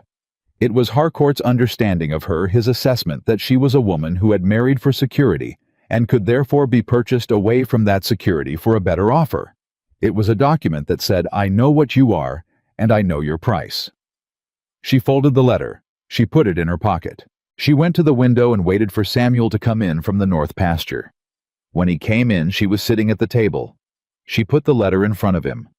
He read it. She watched his face. She watched the stillness, and then the thing under the stillness, and then the very specific controlled anger of a man who has just understood how he has been underestimated. He went to you, Samuel said. Yes. He thought you'd take it. He thought I married you for security, she said, and that a better offer of security would move me. Samuel looked at the letter. Then he looked at her. Margaret. His voice was level and careful, and underneath it, something she recognized as important. What do you want me to say right now? She looked at him across the table. Nothing, she said. I don't need you to say anything. I need you to understand what I'm about to do. What are you about to do? She picked up the letter. She held it over the lamp on the table. She let it burn. Samuel watched it. When it was ash, she set the ash on the table and looked at him. That is what I think of Doyle Harcourt's understanding of what this marriage is, she said. The kitchen was very quiet. Samuel Walker looked at his wife, at this woman who had been offered her old life back, with its debts cleared and its independence restored, who had been offered the uncomplicated exit that a less committed person would have taken, and he felt something break open in his chest that he had kept sealed for a long time. Not dramatically, not loudly. The way things break open when they finally have to, simply and completely, like a door that has been locked from the inside, and someone has finally decided to turn the key. He reached across the table. He put his hand over hers. Margaret, he said. She looked at him, and for the first time, she saw on Samuel Walker's face not the controlled, careful, defended expression of a man managing his own emotions from a safe distance, but the open, unguarded face of a man who has stopped managing. I need you to know something, he said. Tell me, she said. When I left for Helena, he said slowly, I told that committee that I couldn't imagine Silver Creek functioning without you. He paused. That was true, but it wasn't the whole truth. She didn't move. She didn't speak. The whole truth, Samuel said, is that I can't imagine my life without you. Not the ranch, my life. He held her hand and looked at her steadily. And that is something I did not expect to say to anyone. And I want you to know that I mean it. Not because Harcourt came after you. Not because I'm grateful for what you've done for this ranch. Because you are the first person in 20 years who has made me feel like it matters whether I get tomorrow right. Margaret looked at him for a long moment. She had spent 34 years being practical about herself. Practical about her worth, her prospects, her place in the world. She had learned that lesson so thoroughly that she had sometimes confused practicality with protection, had used one as an excuse for the other, had told herself that not hoping was the same as being safe. Sitting here with his hand over hers and his face finally completely open, she understood that she had been wrong about that. Safety was not the absence of risk. Safety was this: a person who stayed when they didn't have to, who told the truth when a comfortable version was available, who burned a $1,200 letter without hesitation and put the ash on the table so there was no ambiguity about what it meant. Samuel, she said, and her voice was quiet and steady and completely honest. "I didn't burn that letter for the ranch." He held her eyes. "I know," he said. Outside, the Montana evening settled over Silver Creek Ranch with the particular quality it had in late summer, long and golden and unhurried. The kind of evening that makes a person feel like the world is not in fact rushing toward anything terrible, that there is time, that there is more than enough time for what is becoming to become what it is. Inside, two people, who had both spent a long time surviving without what they actually needed, sat at a kitchen table with their hands together and the ash of a $1,200 bribe between them, and neither of them said anything else for a while. Because neither of them needed to. The ash from Harcourt's letter sat on the kitchen table until morning. Neither of them moved it that night. It was not a conscious decision. It was simply that neither of them needed to, and that in itself meant something. Two people who had spent their lives keeping things orderly and managed and under control were sitting in the same kitchen, letting ash sit on a table because the moment was more important than the tidiness, and they both knew it. Samuel made supper that night. He did it without announcement, just went to the kitchen after a while and started working, and Margaret sat at the table and watched him and did not offer to help because she understood that this was him doing something with his hands, because the things in his chest were too large to sit still with. He cooked the way he did most things, competent, quiet, focused. He put the food on the table. He sat across from her. They ate, and halfway through the meal, without preamble or build-up, Samuel said, "I want to tell you about my mother." Margaret set down her fork. He didn't look at her while he talked. He looked at the table at his plate, at the middle distance that people look at when they're retrieving something they don't retrieve often. He said his mother's name was Catherine. He said she had come from Virginia, which was somewhere so different from Montana Territory that she might as well have come from another country. He said she had been gentle in the way that people are gentle when the world has been kind to them, and that Montana had not been kind to her. The winters, the isolation, the unrelenting physical demand of frontier life had worn at her in ways that everyone could see and nobody talked about. He said she had loved his father completely and without reservation. The way some people love all the way, nothing held back. No part of herself she hadn't committed. And he said that when she got sick, a winter illness that turned into something the doctor in the nearest town couldn't name or fix, she had died in the span of 3 weeks, and his father had sat down in the chair by the window on the day she was buried and had not, in any meaningful sense, gotten up again. He was alive, Samuel said. He ate, he talked sometimes, he went through the motions. But the thing that made him him was gone. He paused. I watched that for 2 years. A man walking around in his own life like a ghost. And I decided that was love. That's what love did. It took everything that held you together and gave it to someone else to carry, and when they were gone there was nothing left. Margaret was quiet. You were 12, she said. 12 when she died, 15 when we lost the land. He picked up his fork, put it down again. I spent the next 20 years making sure I would never be that man, that nothing and nobody would ever be that necessary to me. And then I showed up, Margaret said. He looked at her for the first time since he'd started talking. Something on his face that was almost a smile, and almost something sadder than a smile. And then you showed up, he said. And you didn't ask to be necessary. You just became it, without permission, without warning. He shook his head slightly. I kept waiting for it to feel dangerous, the way it always looked from the outside, that kind of dependence. I kept waiting to feel like I was losing something. And, she said, it doesn't feel like losing, he said. It feels like the opposite. Margaret looked at this man who had just handed her the most carefully guarded thing he owned. Not his land, not his ranch, not his documented water rights, but the story underneath all of it. The reason for the walls, the wound that had been running everything from the inside for 20 years. She said your father loved your mother the way a person drowns. All at once, no shore in sight, no plan for what to do if the water got too deep. She folded her hands on the table. That is one kind of love, and it is a real kind. But it's not the only kind. Samuel looked at her. What I think we have, she said carefully, is the other kind. The kind where two people stand on the same ground, where one person's weight doesn't rest entirely on the other, where if something terrible happened, she paused, chose her words. You would grieve me, and I would grieve you. But neither of us would stop, because we're not holding each other up, we're standing beside each other. The kitchen was very still. Samuel looked at her for a long moment. Then he said quietly, "When did you get so wise?" 34 years of being overlooked, she said. It gives you time to think.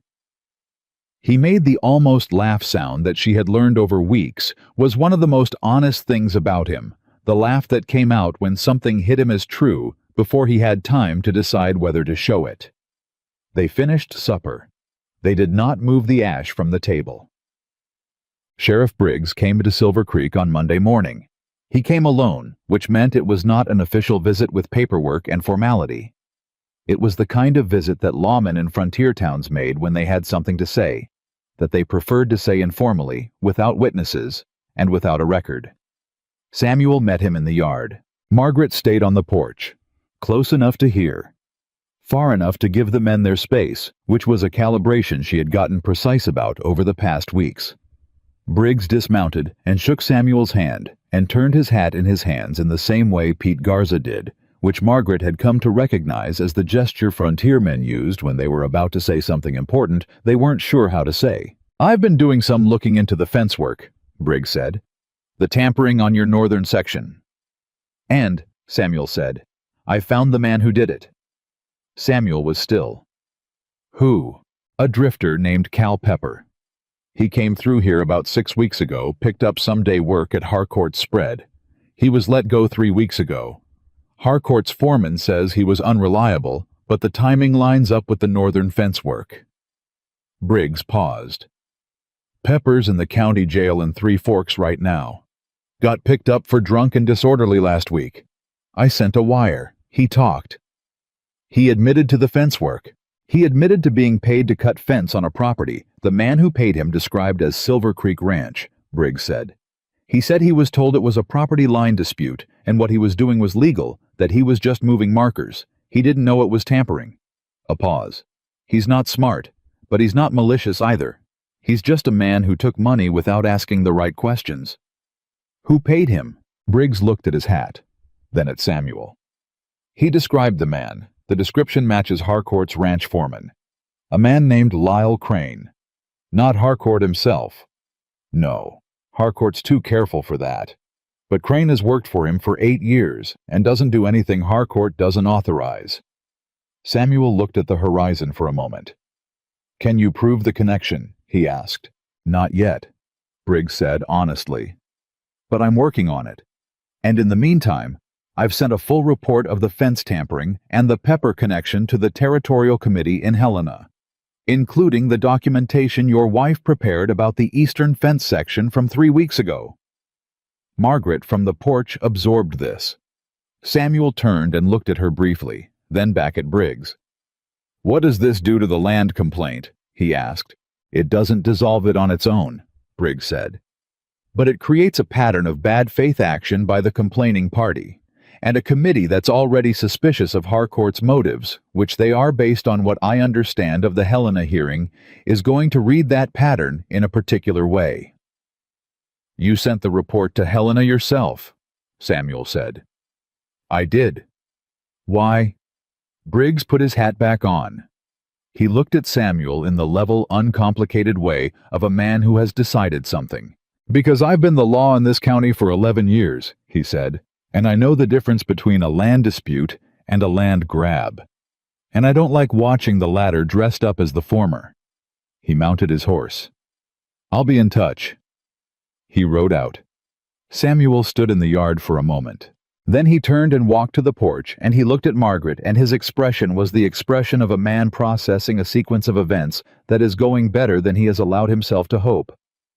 "The sheriff is on our side," he said. "He's on the side of what's right," she said, "which happens to be our side." "Same thing." "Not always," she said. "We're lucky it is right now." He came up the porch steps and stood beside her, and they looked out at the ranch together at the yard, the barns, the fence line visible in the middle distance, the particular sprawl of a working property that belonged to both of them, now in a way that neither of them had expected when this started. "We're going to win this," Samuel said. Not a question, not quite a declaration.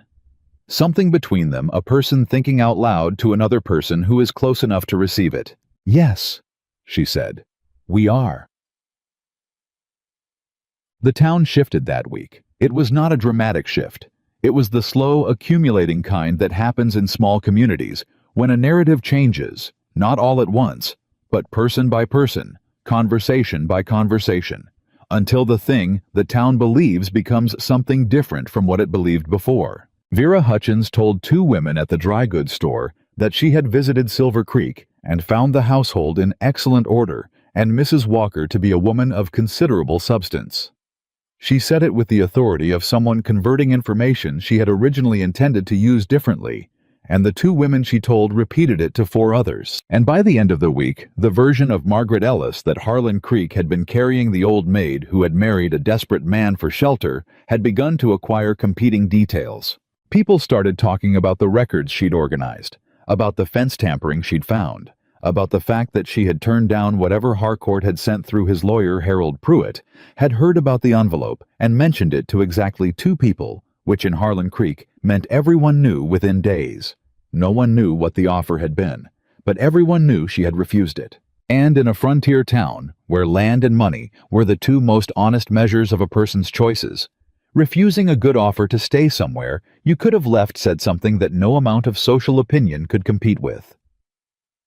Clara Heston came out to the ranch again on Wednesday. She came with pie again, but this time she didn't have an agenda underneath it.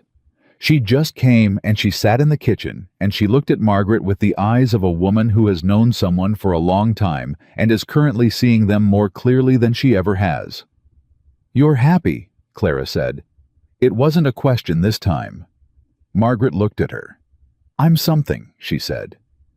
"That something looks a lot like happy." Margaret turned her coffee cup in her hands, a gesture she realized picked up from Samuel, whose habit of turning things was contagious. "I didn't know what to expect," she said. "When all of this started, I thought the best possible outcome was a civil arrangement. Two people who respected each other and stayed out of each other's way." "And instead?" Clara prompted. "Instead, I have a man who listens to me," Margaret said. "Not just hears me, listens. Who changes his mind when I give him good reason to. Who told a government committee that he couldn't imagine his life without me and meant it as the truth, not as a performance." She paused. "And who made me supper the night I burned a man's bribe letter because he didn't know what else to do with the feeling?" Clara was quiet for a moment. "Maggie," she said gently. "Are you in love with him?" The word sat in the kitchen between them. Margaret had been careful about that word, had kept it at arm's length, the way you keep things that have the power to hurt you if they turn out not to be what you thought they were. She looked at Clara. "I think I have been for a while," she said. "And I think I've been pretending I wasn't, because saying it makes it real, and real things can be lost." "Real things can," Clara agreed. "But they're also worth having." Margaret looked at the table, then up. "Yes," she said, "they are." The Territorial Committee's decision came on Friday. It came in the form of a letter delivered by a writer from Helena addressed to Samuel Walker and bearing the official seal of the Montana Territorial Land Commission. Samuel brought it inside unopened. He set it on the table. He looked at it. Margaret looked at it. "Open it," she said. "I know," he said. He didn't move immediately. She understood. This was the letter that either secured everything or lost it. 20 years of work on one side of it, 8 weeks of something new and necessary on the other, and a piece of paper in between that was about to tell them which direction the weight fell. He opened it. He read it. She watched his face. She watched the stillness. Then the thing under the stillness. Then, and this was new, this was something she hadn't seen from him before she watched the stillness break. Not dramatically, not loudly. His shoulders dropped about half an inch. His jaw, which had been set hard since the moment he picked up the letter, released. And he closed his eyes for exactly 3 seconds, which was the most emotion she had ever seen Samuel Walker allow himself in a single moment. "The complaint is dismissed," he said. She let out a breath she had been holding for 30 days. "Dismissed," she said. "Not suspended. Dismissed with prejudice," he said, "which means Harcourt can't refile on the same grounds." He looked at the letter again. The committee found evidence of bad faith, filing coordinated tampering with property boundaries and an attempt to corrupt a household witness. He looked up. "The last part, that's the bribe letter." "But I burned it." "You didn't burn the envelope," he said. And Harold Pruitt apparently had a very clear memory of a well-dressed man riding out to Silver Creek and coming back without a delivery. Margaret sat down. She sat down because her legs were suddenly less reliable than usual, which was not a typical condition for her, but which she was willing to excuse given the circumstances. "It's over," she said. "Harcourt's being referred to the Territorial Attorney General for review," Samuel said, still reading. "That doesn't mean he goes to prison. His lawyers are too good for that. But it means he's finished in this territory as a political operator. The committee members who were friendly to him..." He stopped. "They're going to be very careful about their association with him going forward." He set the letter on the table. He looked at her, and Margaret looked at him, and she thought about 8 weeks ago, the woman who had stood in her failing farmhouse kitchen and told a stranger she would not become someone's wife just because they needed a signature on a paper. The woman who had been so careful, so armored, so certain that the only safe way to enter this arrangement was to enter it without expecting anything. She thought about how thoroughly she had been wrong about that. Samuel came around the table. He stopped in front of her. He said her name. Just her name. The way he had started saying it, with the weight of someone who has understood that a name is not just a label, but a location, a place they are going when they say it. "Margaret," he said. She looked up at him. "I need to say something to you," he said. "And I need to say it clearly, not the way I usually say things, not with 20 words when 3 will do not, with half of what I mean, because the other half feels too exposed." She waited. "I love you," he said. He said it the way he said things that mattered. Simply, without performance, without the softening language that people use when they're not sure of their ground. He said it standing squarely, looking directly at her, a man who had decided something and was not hedging it. Margaret looked at him. She felt 34 years of careful management of expectation withheld, and hope contained, and want kept at a practical distance, move through her chest like a tide going out. "I love you too," she said. She said it simply because she was Margaret Ellis, and simple truth was the only kind she knew how to speak. He sat down beside her, not across from her, but beside her, which was different, which was the difference between 2 people facing each other and 2 people facing the same direction. He took her hand. They sat like that for a while. 2 people who had been told in different ways for different reasons that this kind of thing was not for them, and who had been wrong, and who were sitting in the evidence of that wrongness, with the specific relief of people who have been carrying something heavy for a long time and have finally been allowed to put it down. See, the news reached Harlan Creek by the weekend. It spread the way good news always spreads in small towns faster than expected, with details that multiplied in the telling, and with a warmth that surprised people who had forgotten they were capable of it. The complaint against Silver Creek Ranch had been dismissed. Harcourt had been referred to the Attorney General. The evidence of tampering and attempted bribery was a matter of official record. And Margaret Walker, Margaret Ellis, the woman the town had spent years overlooking, had been the architect of the evidence that made it happen. Vera Hutchins told the story at 3 different social occasions in the same week each time, with slightly more detail and slightly more proprietary satisfaction, as though she had been a participant rather than an incidental witness. Margaret, hearing this secondhand through Clara, found it funnier than she had expected to. "She's taking credit for your survival," Clara told her. "She brought preserves," Margaret said. "That's something." Pete Garza, who had watched the whole arc of this from the first day and had told Roy Slade at the beginning that Margaret Walker was going to change things, did not say "I told you so" to anyone. He didn't need to. The satisfaction was sufficient without the words. He came to Margaret on the Saturday after the committee decision. He came with his hat in his hands again. "Mrs. Walker," he said. "Pete," she said, "you don't have to keep doing that." "What?" "The hat." She nodded at it. "You only do that when you're about to say something you consider important. At this point, I think you've earned the right to say important things to me without the formality." He looked at his hat. Then he smiled a real smile, the rare kind from a man who had weathered enough to know the difference between things worth smiling about and things that just look like them. He set the hat on the counter. "The men," he said, "want you to know they're glad you stayed." She looked at him. "They didn't say it like that," he clarified. "They said it in the way men say things." Roy fixed the loose board on the front porch step without being asked. "Chet Dobbins cleaned out the grain storage and reorganized it according to your system and didn't tell anybody he'd done it. Tom Reese started keeping better records on the livestock feed." He paused. "But what they mean is they're glad you stayed."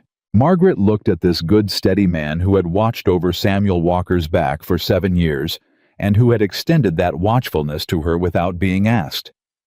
"Tell them," she said, "that I'm glad I stayed too." Pete picked up his hat. "Yes, ma'am," he said. Bad. That evening, Samuel found her in the garden. The garden she had planted in her first week in the bare dirt beside the house, where nothing had been before, where she had put seeds into the ground, the way she put herself into everything without ceremony and without certainty about the outcome, just with the conviction that something growing was better than something empty. The plants had come in. Not fully, it was still too early in the season for the full yield. But they were there, green and deliberate, exactly where she had intended them to be. Samuel stood beside her and looked at them. "You did this in the first week," he said. "Yes." "I thought it was optimistic," he said. "You'd been here 4 days. You didn't know if you were staying." "I was staying," she said. "I just didn't know how it would go." He looked at her sideways. "You knew from the first week." "I knew I wasn't leaving," she said. "That's not the same thing as knowing how it would go. But I've never been able to live somewhere and not try to make it grow." She looked at the plants. It would have felt dishonest, like keeping one foot out the door. He was quiet for a moment. "I'm glad you didn't keep one foot out the door," he said. "So am I." He put his arm around her. It was a simple thing, an arm around her shoulders, 2 people standing in a garden in the evening. The kind of thing that happens between people who have been together for years, comfortable and unannounced like breathing. But it was the first time, and they both felt it as both things simultaneously easy and enormous, ordinary and entirely new. Margaret leaned into him very slightly. Not dependence, not the drowning kind of love he had feared his whole life. Just contact. 2 people touching because they wanted to, because they had earned it, because the ground was solid under both of them and neither one was holding the other up. Just standing. Together. "What happens now?" he asked. She thought about it honestly, the way she thought about everything. "We run a ranch," she said. "We fight when we disagree. We work through it. We build things, probably not always the things we expect to build. We have bad seasons and good ones." She paused. "And we don't do any of it alone." Samuel looked at the garden, at the green things growing in the place where there had been empty ground. "I've been alone a long time," he said. "I know," she said. "So have I. I don't want to be anymore." She turned and looked at him. At this man who had built a ranch from nothing, who had survived 20 years of self-imposed solitude, who had stood in a government committee room and told the truth about what his marriage was becoming because the lie would have been easier, but the lie would have been a betrayal. "You're not," she said. "Not anymore." He looked at her. And the cowboy, who had been forced into a marriage he didn't want with a woman, nobody had chosen on the terms of a law he considered absurd. That man looked at his wife in their garden in the failing light and understood something that all his years of careful survival had never managed to teach him. That the strongest thing a person can build is not something they build alone. That the bravest thing a man can do is not survive without anyone. That what he had been calling freedom for 20 years was a very well-constructed, very comfortable, very empty room. And that Margaret Ellis, the woman the whole town had called nobody's choice, had walked through the door of that room 8 weeks ago with her ledger books and her direct gaze and her absolute refusal to be anything other than exactly what she was, and she had opened every window. He pulled her a little closer. She let him. Above Silver Creek Ranch, the Montana sky did what it always did in summer evenings. It went vast and purple and indifferent to human things. The way the sky in that territory always was, making everything beneath it feel both very small and somehow exactly the right size. 2 people in a garden. A ranch with its lights coming on. A marriage that had started as a transaction and become the truest thing either of them had ever built. The morning after the committee decision came through, Samuel Walker woke up earlier than usual. Not because anything was wrong. For the first time in months, nothing was wrong. The complaint was dismissed. Harcourt was under review. The fence was repaired. The ranch was secure. Margaret was asleep in the next room, which was a fact that had shifted in meaning so completely from the first week that thinking about it too directly still caught him somewhere behind the sternum. He woke up early because he had something to do. He went to the small box he kept on the shelf above his desk, the one that held the documents he considered most important, the ones he would grab first if the house were burning. The original land deed, the water rights filing, a photograph of his mother that he had carried since he was 12 years old and had never shown anyone. He took the photograph out and looked at it. His mother had been a slight woman with an expression in photographs that suggested she found the whole business of being photographed faintly amusing. He had her eyes. He had always known that in the abstract way of a person who has been told something often enough that it becomes fact rather than feeling. Looking at the photograph now, he felt it differently. He thought about what Margaret had said about the drowning kind of love and the standing beside kind. He thought about his father in the chair by the window. He thought about 20 years of building walls and calling them independence. He put the photograph back. He went to make coffee. Margaret came out 20 minutes later, which was later than her usual time, and he understood from this that she had slept deeply the sleep of a person who has been carrying a weight that has finally been set down. She came into the kitchen and looked at him with the unhurried morning face she had, that was different from every other face she wore, less managed, more present, the face of a woman who was not yet performing anything for anyone. He liked that face best. "You're up early?" she said. "Couldn't sleep." "Good reason or bad reason?" "Good," he said. "Only good reasons." She poured her coffee and sat across from him, and they were quiet together in the morning, the way they had learned to be quiet together comfortably, without the pressure to fill the space. Then Samuel said, "I want to do something." She looked at him. "I want to have a real wedding," he said. She went still. He looked at her steadily. "Not because the legal one wasn't valid. Not because we need to prove something to the town. Because you deserve to have had a wedding that wasn't a transaction. And because I want to stand in front of people who know us and say the things that are actually true now." He paused.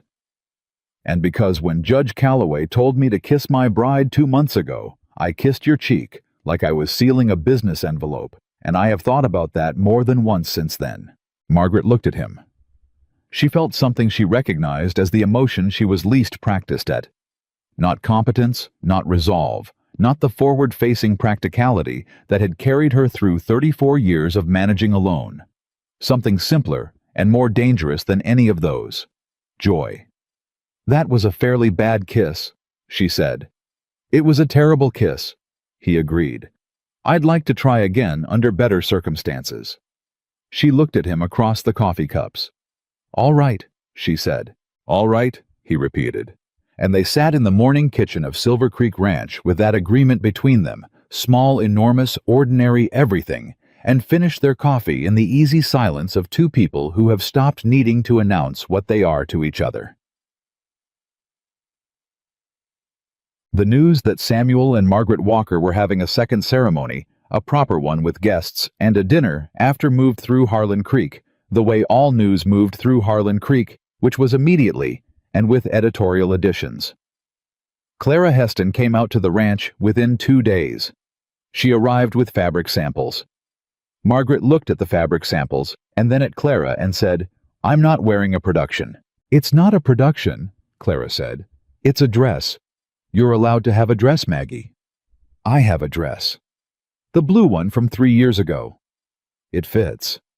"That is not the same thing as it being a wedding dress," Clara said with the particular patience of a woman who has decided she is going to win this argument and is simply waiting for the other person to realize it. Margaret looked at the fabric samples. There was one, a deep blue-green somewhere between the color of still water and the color of late evening sky, that she picked up and looked at and put down and then picked up again. "That one," Clara said quietly. "It's not practical." "No," Clara agreed. "It's beautiful. Those are different categories." Margaret set the fabric down. She looked at it. "He said he wanted to do this," she said, not quite to Clara, not quite to herself. "He brought it up. I didn't ask." "I know," Clara said. "He's not a man who does things he doesn't mean." "I know that too." "So he means it." She was still looking at the fabric. "He means all of it." Clara reached over and put her hand briefly on Margaret's hand. "Maggie," she said, "you can just be happy. You don't have to analyze it first." Margaret looked at her oldest friend. "Old habit," she said. "Break it," Clara said. Margaret picked up the blue-green fabric. "Fine," she said. "The dress." Clara smiled the smile of a woman who has won something she wanted and is gracious enough not to make too much of it. Samuel, meanwhile, was having his own version of the same conversation. His happened in the barn, which was where Pete Garza had located him, on the grounds that any serious conversation Samuel Walker needed to have happened either at the kitchen table or in the barn, and the kitchen table was currently occupied by 2 women with fabric samples. Pete came in and leaned against the stall door and looked at Samuel in the way of a man who has waited a long time to say something and has finally been given the opening. "You're doing the right thing," Pete said. Samuel looked at him. "The ceremony," Pete said. "The real one." "You've been talking to Roy." "Roy's been talking to everyone," Pete said. "This is a small ranch." He paused. "I just wanted to say what you're doing. Not just the ceremony. All of it. The way you've let her in." He stopped because Pete Garza was not a man who made speeches. "You were going somewhere bad, Samuel. Slow, but bad. And you stopped." Samuel was quiet for a moment. "She stopped me," he said. "You let her," Pete said. "That's the part that matters." Samuel looked at the horse in the stall, an older mare named Grace, who had been with the ranch for 6 years, and who had the calm, observant quality of a creature that has seen enough to stop being surprised by things. "My father couldn't let anyone in after my mother died," Samuel said. It was the second time in a week he had said this to someone, and it was still the word that cost him something. He'd given everything, and there was nothing left. "That's not what you did," Pete said. "No." Samuel turned that over. "No, it's not." "She didn't take anything from you," Pete said. "She added to it." He picked up a piece of straw and turned it in his fingers, which was his version of turning a hat. "That's different." "Very different," Samuel said. Pete dropped the straw. "The men want to do something," he said, "for the celebration after. Tom Reese plays fiddle. Chet Dobbins, God help us, has been practicing a song. Roy and I thought we'd set up the south yard if that's—" "Yes," Samuel said. He said it before Pete finished the sentence because he had been Samuel Walker long enough to know when to stop being reserved about things that deserved more than reserve. "Yes, do whatever you want. Do all of it."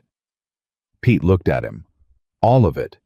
Pete repeated like a man confirming an order he hadn't expected. All of it, Samuel said. Margaret has spent enough of her life with not enough. I'm done contributing to that. Pete left the barn with the expression of a man who has been waiting 7 years for his employer to become this particular version of himself and is deeply satisfied to see it arrive. The ceremony happened on a Saturday.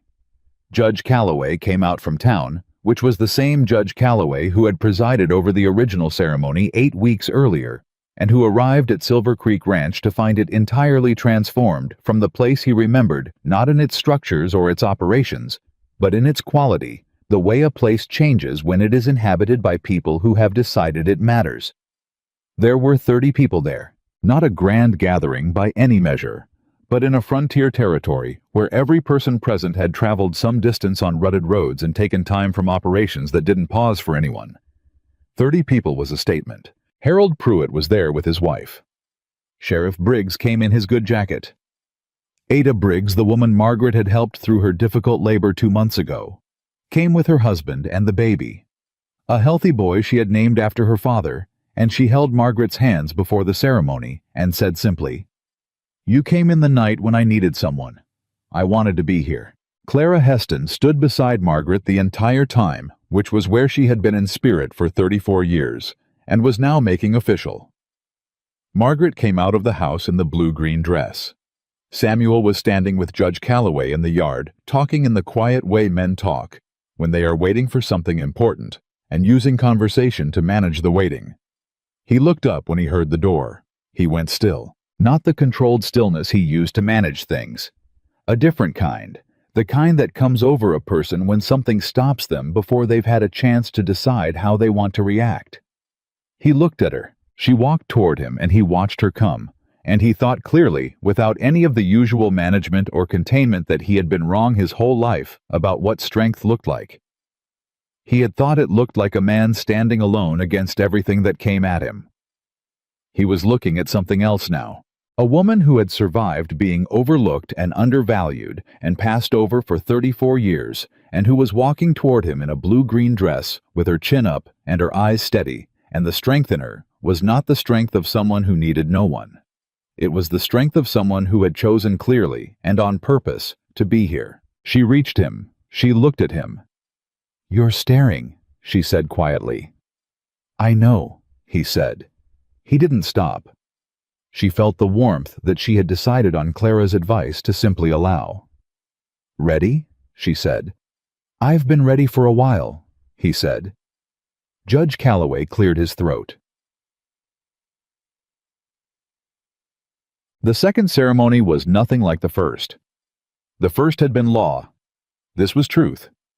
When Calloway asked Samuel if he took this woman, Samuel said yes without hesitation and without the 10-second pause that had characterized the first ceremony and that Margaret had carried as a small wound since it happened. When Calloway asked Margaret, she looked at Samuel directly and said yes.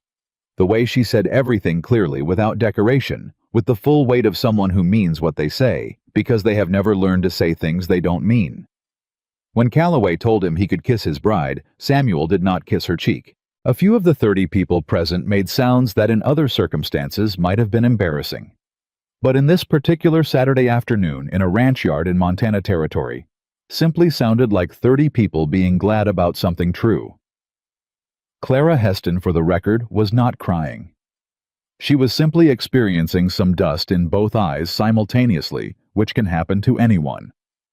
The celebration afterward was the kind that happens when working people are given an honest reason to stop working. Tom Reese played his fiddle, and he was better than Pete Garza had suggested, which was saying something because Pete had suggested he was quite good. The music filled the south yard, and people danced the rough, unpretentious frontier dancing of people who dance because the music moves them, not because they are performing anything for anyone. Samuel danced with Margaret. He was not a natural dancer. He was too deliberate, too accustomed to knowing exactly what his body was doing and why. But Margaret was patient with it in the way she was patient with the things about him that needed time, and by the second song he had stopped thinking about his feet, which was when dancing started to work. "You've danced before," she said. "A long time ago," he said. Before I decided it wasn't worth learning.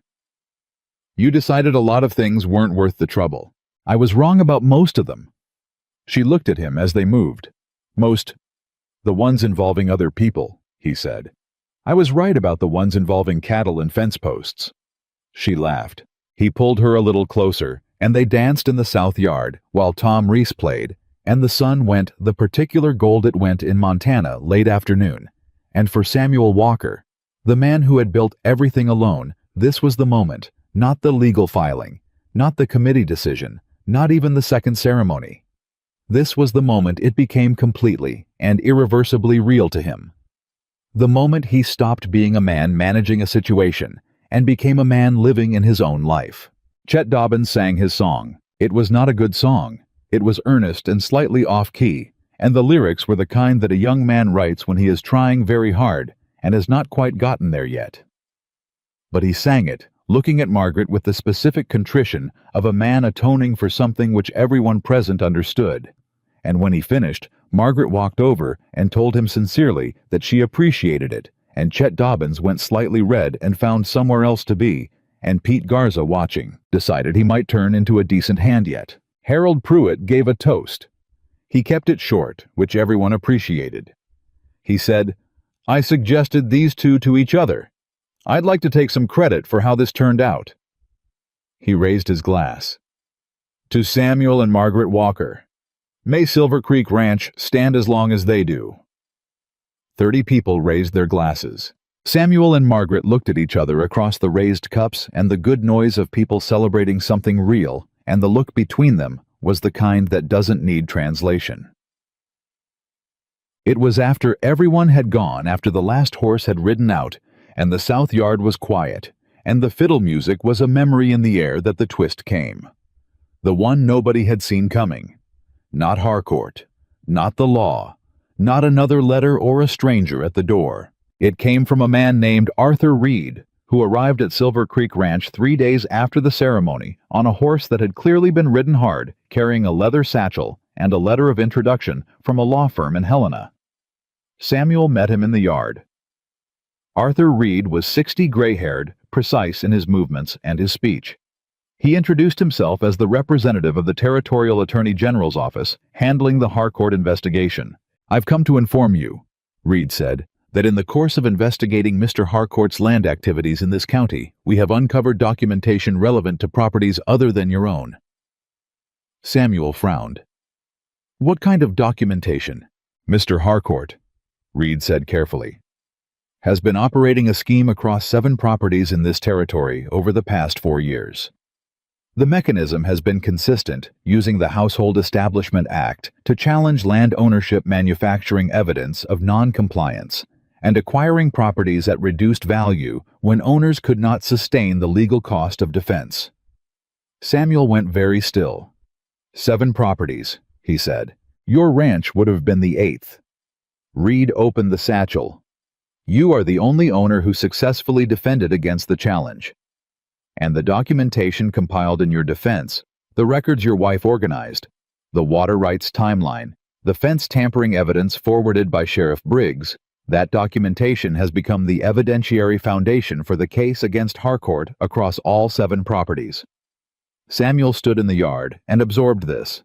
You're telling me, he said slowly, that what Margaret put together to save this ranch is what's being used to recover the other 7. Precisely, Reed said. The pattern is unmistakable once you have one complete record to compare against. Your wife's documentation was the first complete record we had.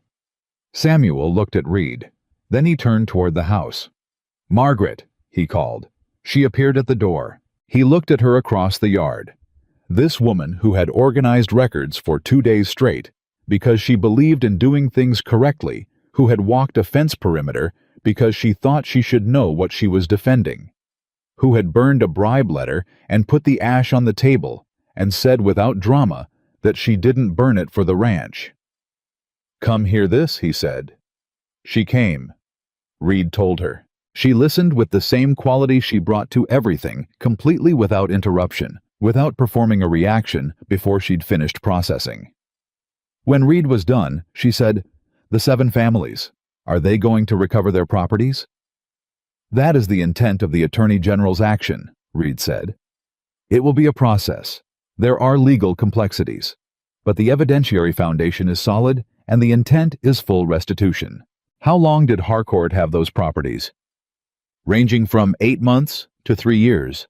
She was quiet for a moment. 3 years? She said. Some of those families have been displaced for 3 years. Yes, ma'am. She looked at Samuel. He looked at her. They had the specific conversation that people have when they know each other well enough to have it without words, the look that says I'm thinking what you're thinking, and the returning look that says I know, and the final look that says, then we agree. What do they need? Margaret asked Reed. The families. When they come back to their properties, what condition are those properties in? Reed paused. This was not the question he had expected. Variable, he said. Some have been maintained by Harcourt's operation. Others have been neglected. A few have had structures damaged or equipment removed. Margaret nodded. Tell me which ones are worst, she said.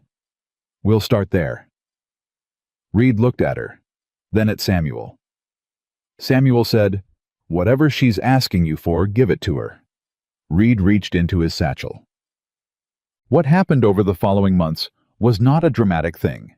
It was a quiet thing, the kind of quiet thing that doesn't get recorded in territorial committee minutes or legal filings, but that gets remembered by the people it touches for the rest of their lives. Margaret identified the 3 families in the worst circumstances: a widow named Hannah Cole, whose husband had died during the displacement, a young couple named the Garfields, who had lost 2 years of farming and had a child born during it, and a man named Silas Drummond, who was 63 and had built his property over 30 years and had believed when Harcourt took it that he would never recover it.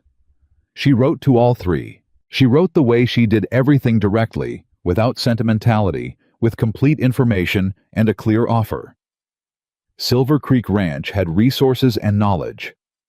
When they came back to their land, if they needed labor supplies, equipment, or simply someone who understood frontier farming to help them assess what needed doing first, that help was available. All 3 wrote back. Hannah Cole wrote a letter that was 3 sentences long and ended with a statement that Margaret read twice and then folded carefully and kept. It said, I had stopped believing anyone would help just because it was right. You have given me back more than my land. Samuel read that letter when Margaret left it on the table. He read it twice, too. Then he went and found Margaret in the garden. The garden that had been empty ground when she arrived, that was now producing everything she had put into it. And he stood beside her and said, You knew what you were doing when you organized those records. I knew it would help us, she said. I didn't know it would help anyone else. But you made it as thorough as possible anyway. I always do, she said simply. It's just who I am. He looked at her. I know, he said. That's what I mean. She looked back at him. The morning was quiet around them, the kind of quiet that the Montana Territory did in late summer, vast and still, and full of the particular piece of land that is being used well by people who respect it. Samuel, she said. Are you happy? He thought about it. Not quickly. He was not a man who answered important questions quickly. He thought about it the way she deserved it, thought about with full attention and the commitment to say the true thing rather than the convenient one. I am, he said. In a way, I didn't know I was capable of. He paused. I thought I was satisfied before. I had everything I'd built. The land, the cattle, the operation. I thought that was enough. And now I know the difference between having things and having a life, he said. They're not the same. I thought they were for a long time. She turned and looked at him fully.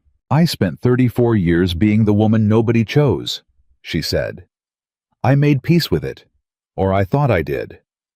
I told myself I was content, that I preferred independence, that I didn't need what other women had.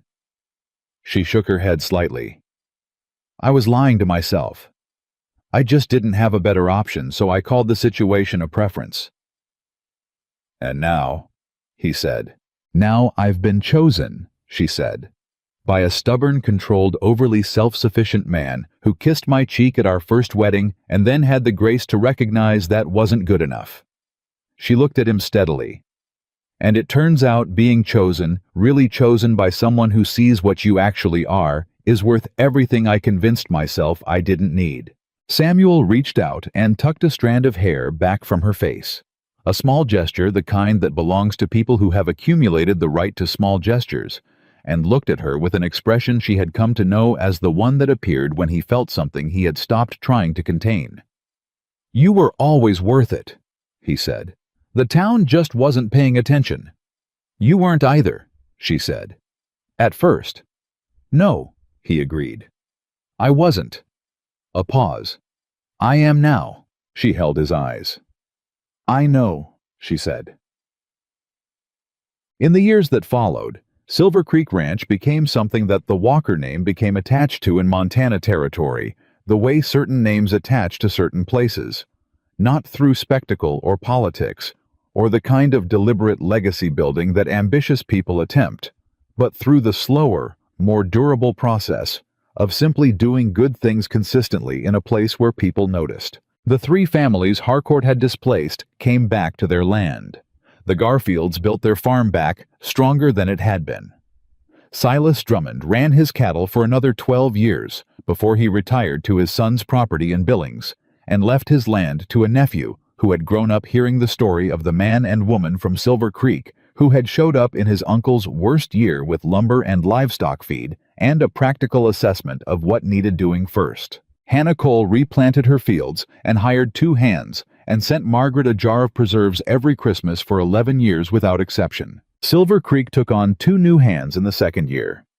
In the third year, Samuel expanded the cattle operation. In the fourth year, Margaret formalized the accounting system she had built in her first weeks into something she began teaching to 3 neighboring ranches, whose owners had asked because word had spread that Walker Ranch kept the cleanest books in the county. Pete Garza stayed, Roy Slade stayed, and eventually became foreman when Pete's knees made the work too hard. Chet Dobbins, against all reasonable expectation, became a decent hand. Clara Heston visited every 2 months without fail, and never once stopped asking Margaret if she was happy, partly because she liked the answer, and partly because Margaret asking the question always made Margaret smile. And Samuel Walker, the cowboy, who had been forced into a marriage he hadn't wanted with a woman nobody had chosen. On the grounds of a law he had considered an absurdity.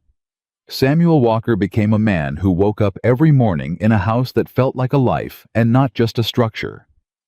Beside a woman who had walked into his empty ranch with her ledger books and her direct gaze and her absolute refusal to be less than she was, and who had quietly, precisely, without drama or declaration, turned everything he had built into everything it was supposed to be. He told her once one evening, years into it, sitting on the front steps in the dark, the way they did in good weather, that he thought about the moment in Judge Calloway's office when Calloway had slid that paper across the desk.